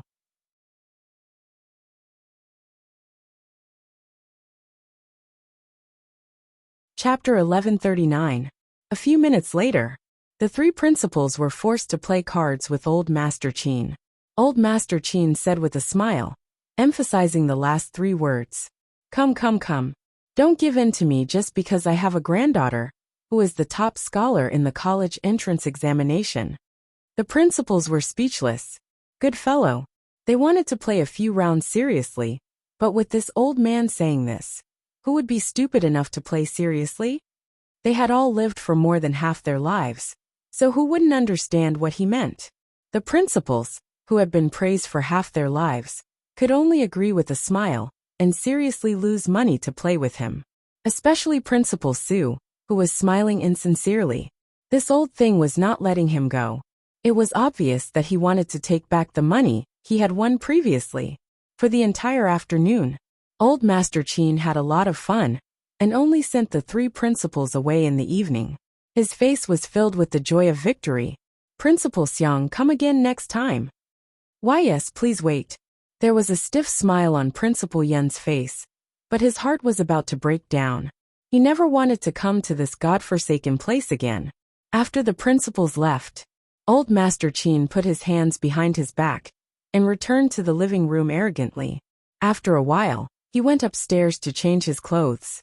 About half an hour later, Qin Lang had just returned to the old mansion when he was shocked by old Master Qin in the living room. You, what are you wearing? A dragon robe? Qin Lang asked, speechless. Old Master Qin stood in front of the mirror and looked at his bright yellow Tongshan suit, but his tone was indifferent and pretentious. How is it? I'll wear this at the banquet. Qin Lang was speechless. Do you want me to make you a king's crown? Gore isn't here, right? Qin Lang couldn't be bothered with the crazy old Master Qin inside. I heard that Qin Yojiao got second in the city. I hope she doesn't know about this. Do you think Gore is like you? She only scored so little for the college entrance examination. Old Master Qin looked at him with disdain. Qin Lang was speechless. How much did Gore score? Qin Lang looked up and asked. 749. Old Master Qin raised his chin with a look of disdain. Unlike you, Yinda on your card. Just now, the principals of Yin University, Beichuan, and Guozhong were playing cards with me. Qin Lang. No wonder this old man already thought of himself as an emperor, and started to wear dragon robes. After Qin Lang finished despising him in his heart, he quickly went upstairs and secretly posted on his WeChat moments to show off. Bei Yunj had only come out to hide from the principals. After calling Song Yao, she found out that Song Yao had gotten 9th place in the city, and would definitely enter Yin University. Computing Institute. Master Pei is awesome. He casually became the top scorer in the country with a high fever, Si Qingyan teased. In the afternoon, the news that the top scholar of the college entrance examination was suffering from a high fever and was 1 point away from getting full marks had spread. Was this the world of the big shots? She should be coming to my faculty, right? Si Qingyan asked excitedly. Bei Yunj didn't even raise her head. Are you going to teach me? Si Qingyan was speechless. What kind of question was this? I haven't thought about it yet. I just want to make the old man happy by taking the college entrance exam. Bei Yunj said slowly. Just don't leave Yin City. You can go anywhere. Si Qingyan was scrolling through the trending topics as usual. Suddenly, he saw a novel trending topic and clicked on it. After a while, he laughed coldly. What's wrong? Bei Yunj asked. Si Qingyan seemed to have thought of something and chuckled. Nothing. Today, Qin Yojiao was checking the live stream, and the news of her coming in 2nd place in the city immediately became a trending topic.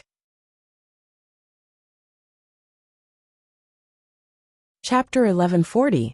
Hashtag Qin Yojiao ranked 2nd in the city for the college entrance examination. Hashtag Qin Yojiao's college entrance examination. Hashtag. Several terms were on the trending searches and reached the top within a while. It was obvious that Qin Yojiao was doing this to embarrass Bei Yunj. She thought that Bei Yunj had really gone to the examination hall with a high fever and would definitely fail this time. Therefore, she wanted to use the opportunity to step on Bei Yunj and embarrass Bei Yunj on the internet. After all, Bei Yunj had brothers like Qin Yu and Qin Lang who were naturally popular, so it was very easy for her to become popular. Besides, Bei Yunj and Qin Yojiao had always had a grudge against each other. The netizens had always liked to watch a good show. Very soon, all of these entries were quickly left with comments. Ah, Jiao Jiao is so awesome. 2nd in the city. I wouldn't even dare to do this in my dreams. Is this the scene of the fallen princess of a wealthy family fighting back? Sob. I will always love the female lead the most. Jiao Jiao charge.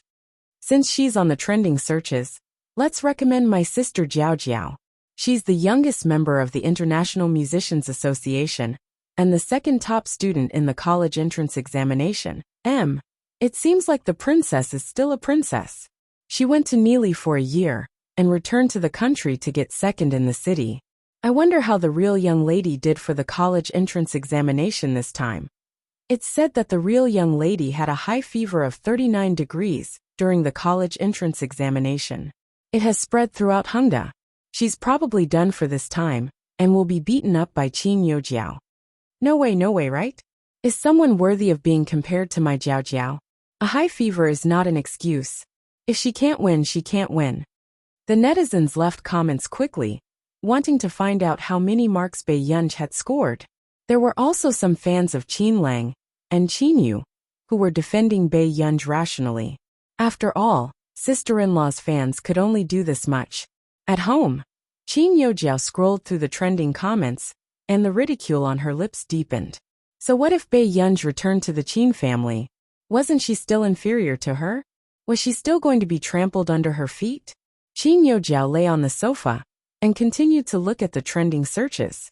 However, from the corner of her eye, she saw 2 trending terms.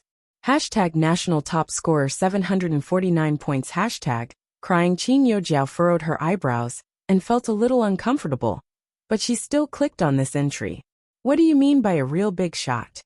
Compared to Qin Yojiao's 716 plus 20 privilege points, this person was the real father.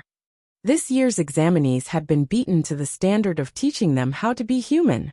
He did not finish the Chinese literature essay, and only lost 1 mark. earning him 149 marks. Full marks for all other subjects. The netizens couldn't help but worship the big boss. Oi!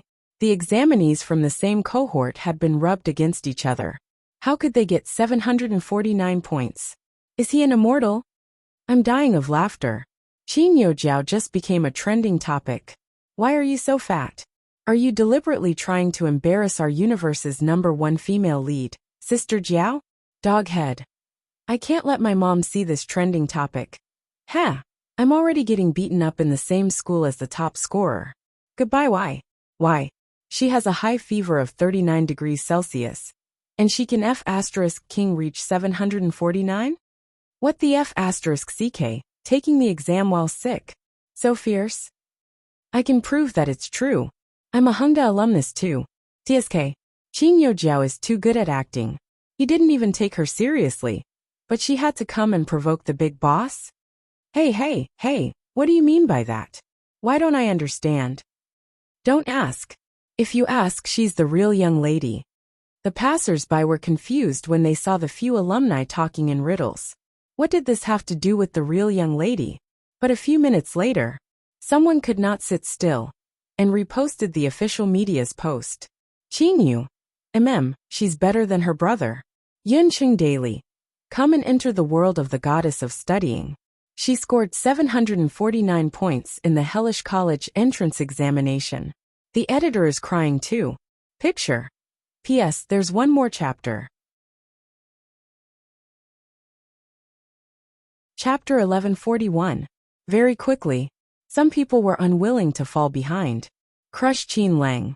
Welcome to the 4th university student in our family, who will always be my little Rose. Yun City Daily. Come and enter the world of the goddess of studying. She scored 749 points in the hell-level college entrance examination. The editor is crying too. Picture. Qin Corporation. Hashtag Queen's Behavior. Hashtag Eldest Young Miss Go. Yun City Daily. Come and enter the world of the goddess of studying. She scored 749 points in the hell-level college entrance examination. The editor is crying too. Picture. This time the entire internet exploded. What was going on? Qin Yu and Qin Lang only had one younger sister, and Qin Yojiao had left the Qin family long ago. Then the top scholar of the country was Bai Yunj? Is it what I think? The top scholar of the college entrance examination is a real young lady? The person above, be more serious. She's the top scholar of the national college entrance examination. Cathead. F***ck. F***ck. So she took the exam while sick and even got first place in the national college entrance examination in the end? I'm vomiting from laughing. Sister Jiao Jiao's fan who had a bad mouth just now. Come and kowtow to the top scholar's father. Ha. Isn't this too embarrassing? She can score 749 points even when she's sick. What about Sister Jiao Jiao? How can Sister Jiao Jiao continue acting as the female lead? To be honest, the real young lady satisfies all my fantasies of a rich young lady. She keeps a low profile and doesn't care about any comments from the outside world. She accepts all the scolding and praises. Compared to this, Qin Yojiao is so low. The real young lady actually has a good reputation in school. She looks cold and not to be trifled with, but she's also a human. If it wasn't for the school belle from #1 high school watching her too closely, I'm willing to be a ghost under senior's skirt. The moment these words fell, it resonated with many people. Every time they wanted to go up and chat up Bai Yunj and ask for her WeChat. Song Yao's smiling face beside her made their scalps turn numb. These days, the school belle was also digested internally.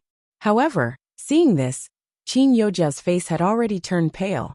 She bit her lip tightly and stared fixedly at the screen. How was that possible? Bai Yunj scored 749 points. She was the first in the country? Jiao Jiao, I bought you a cake you like. Mrs. Qin did not mention Bai Yunj, as she did not want Qin Yojiao. However, Qin Yojiao immediately walked towards Mrs. Qin. Mom, how many marks did Bai Yunj get? She's the national champion. Mrs. Qin panicked, not expecting Qin Yojiao to find out so quickly. However, When Mother Qin thought about how the principals of Beichuan and Yun University had gone to visit Old Master Qin because of Bei Yunj, she could only bite the bullet and say, yes. Qin Yojiao thought of the trending topic she had deliberately bought just now. Looking at it now, it was a slap to her face. Instantly, her face turned green and red. She took a step back and couldn't help but shake her head. How could it be impossible? She's clearly a trash. Hearing Qin Yojiao say this about Bei Yunj, Mrs. Qin felt inexplicably stifled. However, she comforted her very quickly. Jiao, it's not what you think. There are top scorers in the country every year. But you're the youngest member of the International Musicians Association. This is understandable. International Musicians Association. Qin Yojiao muttered before she suddenly regained her senses and remembered something. Bei Yunj had also been to Nili, and even became a member of the International Musicians Association because she cheated. However, she had also been reported, although she did not know what happened after. But at least she could use this to make Bei Yunj unable to make a comeback, and become a street rat that everyone hated. Mom, you're right. I'm the youngest C-ranked member of the International Musicians Association. Qin Yojiao suddenly smirked and turned to go upstairs, having an idea. P.S. Good night. Qin Yojiao couldn't do anything anymore. This time, she would be the first to teach her a lesson.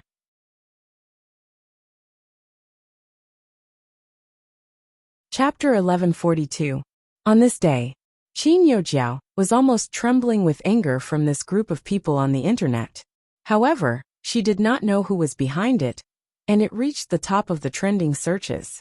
No matter how she tried to find connections, she could not remove it. However, after 2 days, the popularity of this post disappeared quickly. It was obvious that someone was protecting Bei Yunj. This knowledge almost made Qin Yojiao's eyes turn red with jealousy. However, in the past few days, Bei Yunj had been busy with the establishment and expansion of Higgins Corporation's double headquarters, and did not care about anything else. It was also because of Higgins Corporation's double headquarters announcement on the internet that it attracted the attention of many people, and even became a trending topic. 2 days later, because of Shang Yan's handsome interview, Higgins Corporation became famous in the country.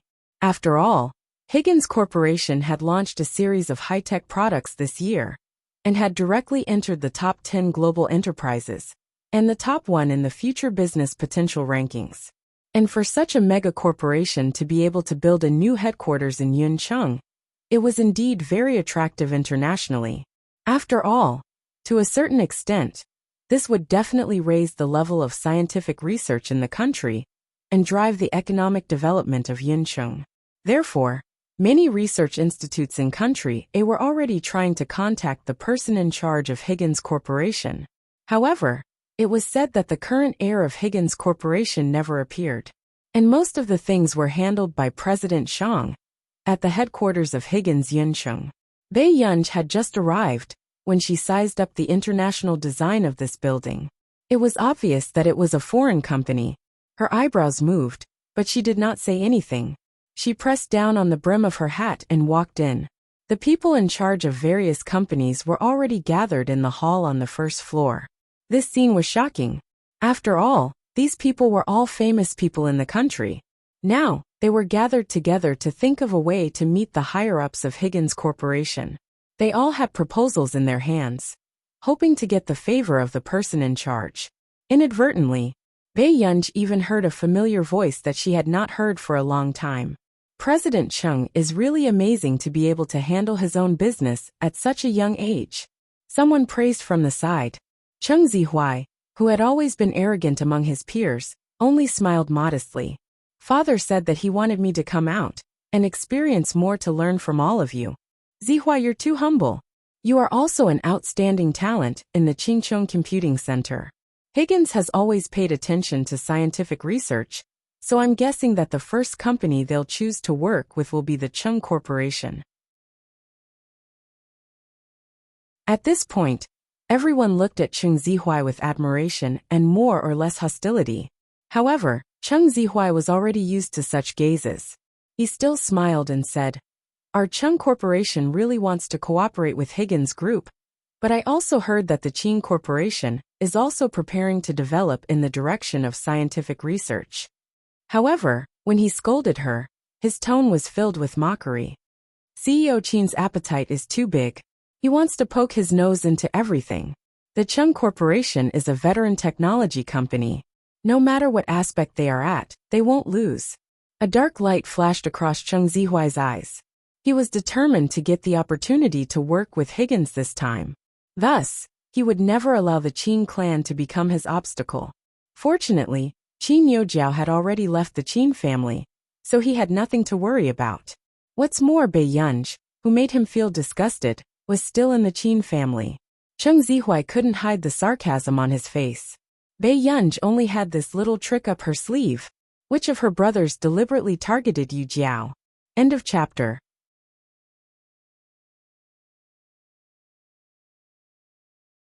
Chapter 1143. However, a burst of noise interrupted Cheng Zihuai's train of thought. Director Kong, I finally get to see you today. Everyone brought their own business plan and quickly walked to Kong Kuoju. In fact, this kind of thing would not be done by the person in charge of the company.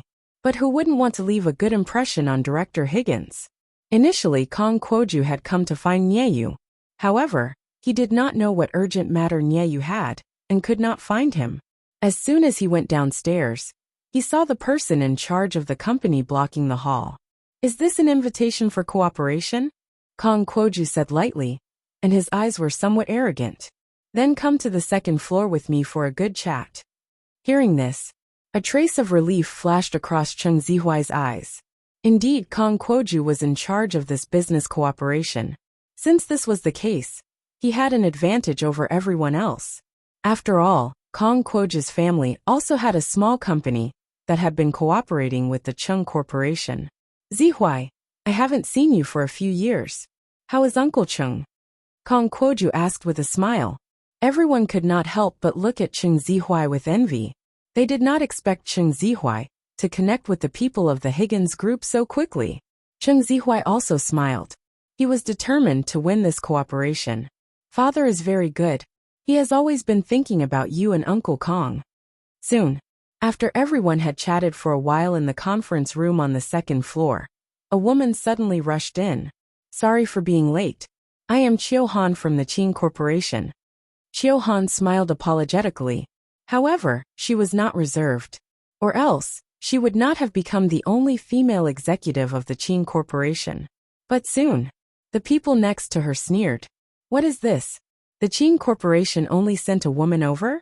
It seems that Director Qin is very arrogant. Chiu Han said lightly. Director Qin has an important meeting today and can't be here. However, I also believe that Director Qin's sincerity for this cooperation is no less than anyone else's. You make it sound nice. The others looked at Chiu Han with ridicule in their eyes. Someone even asked with a frivolous smile. Or is CEO Qin trying to take us by surprise? Sending a beauty to the door? After she finished speaking, everyone at the scene looked at her with wretched eyes. Chiu Han endured it and sat on the seat on the side. She quietly waited for her appointment. At this time, Cheng Zihuai said calmly, the Qin family has a long reach now. They want to get everything. Zihuai, didn't you and Qin Youjiao? Kong Kuoju raised his eyebrows. Why do you not seem to like the Qin family? Yu Jiao is not the biological daughter of the Qin family. She was chased out of the Qin family a long time ago. As for the real daughter that was sent back, she's very good at handling matters.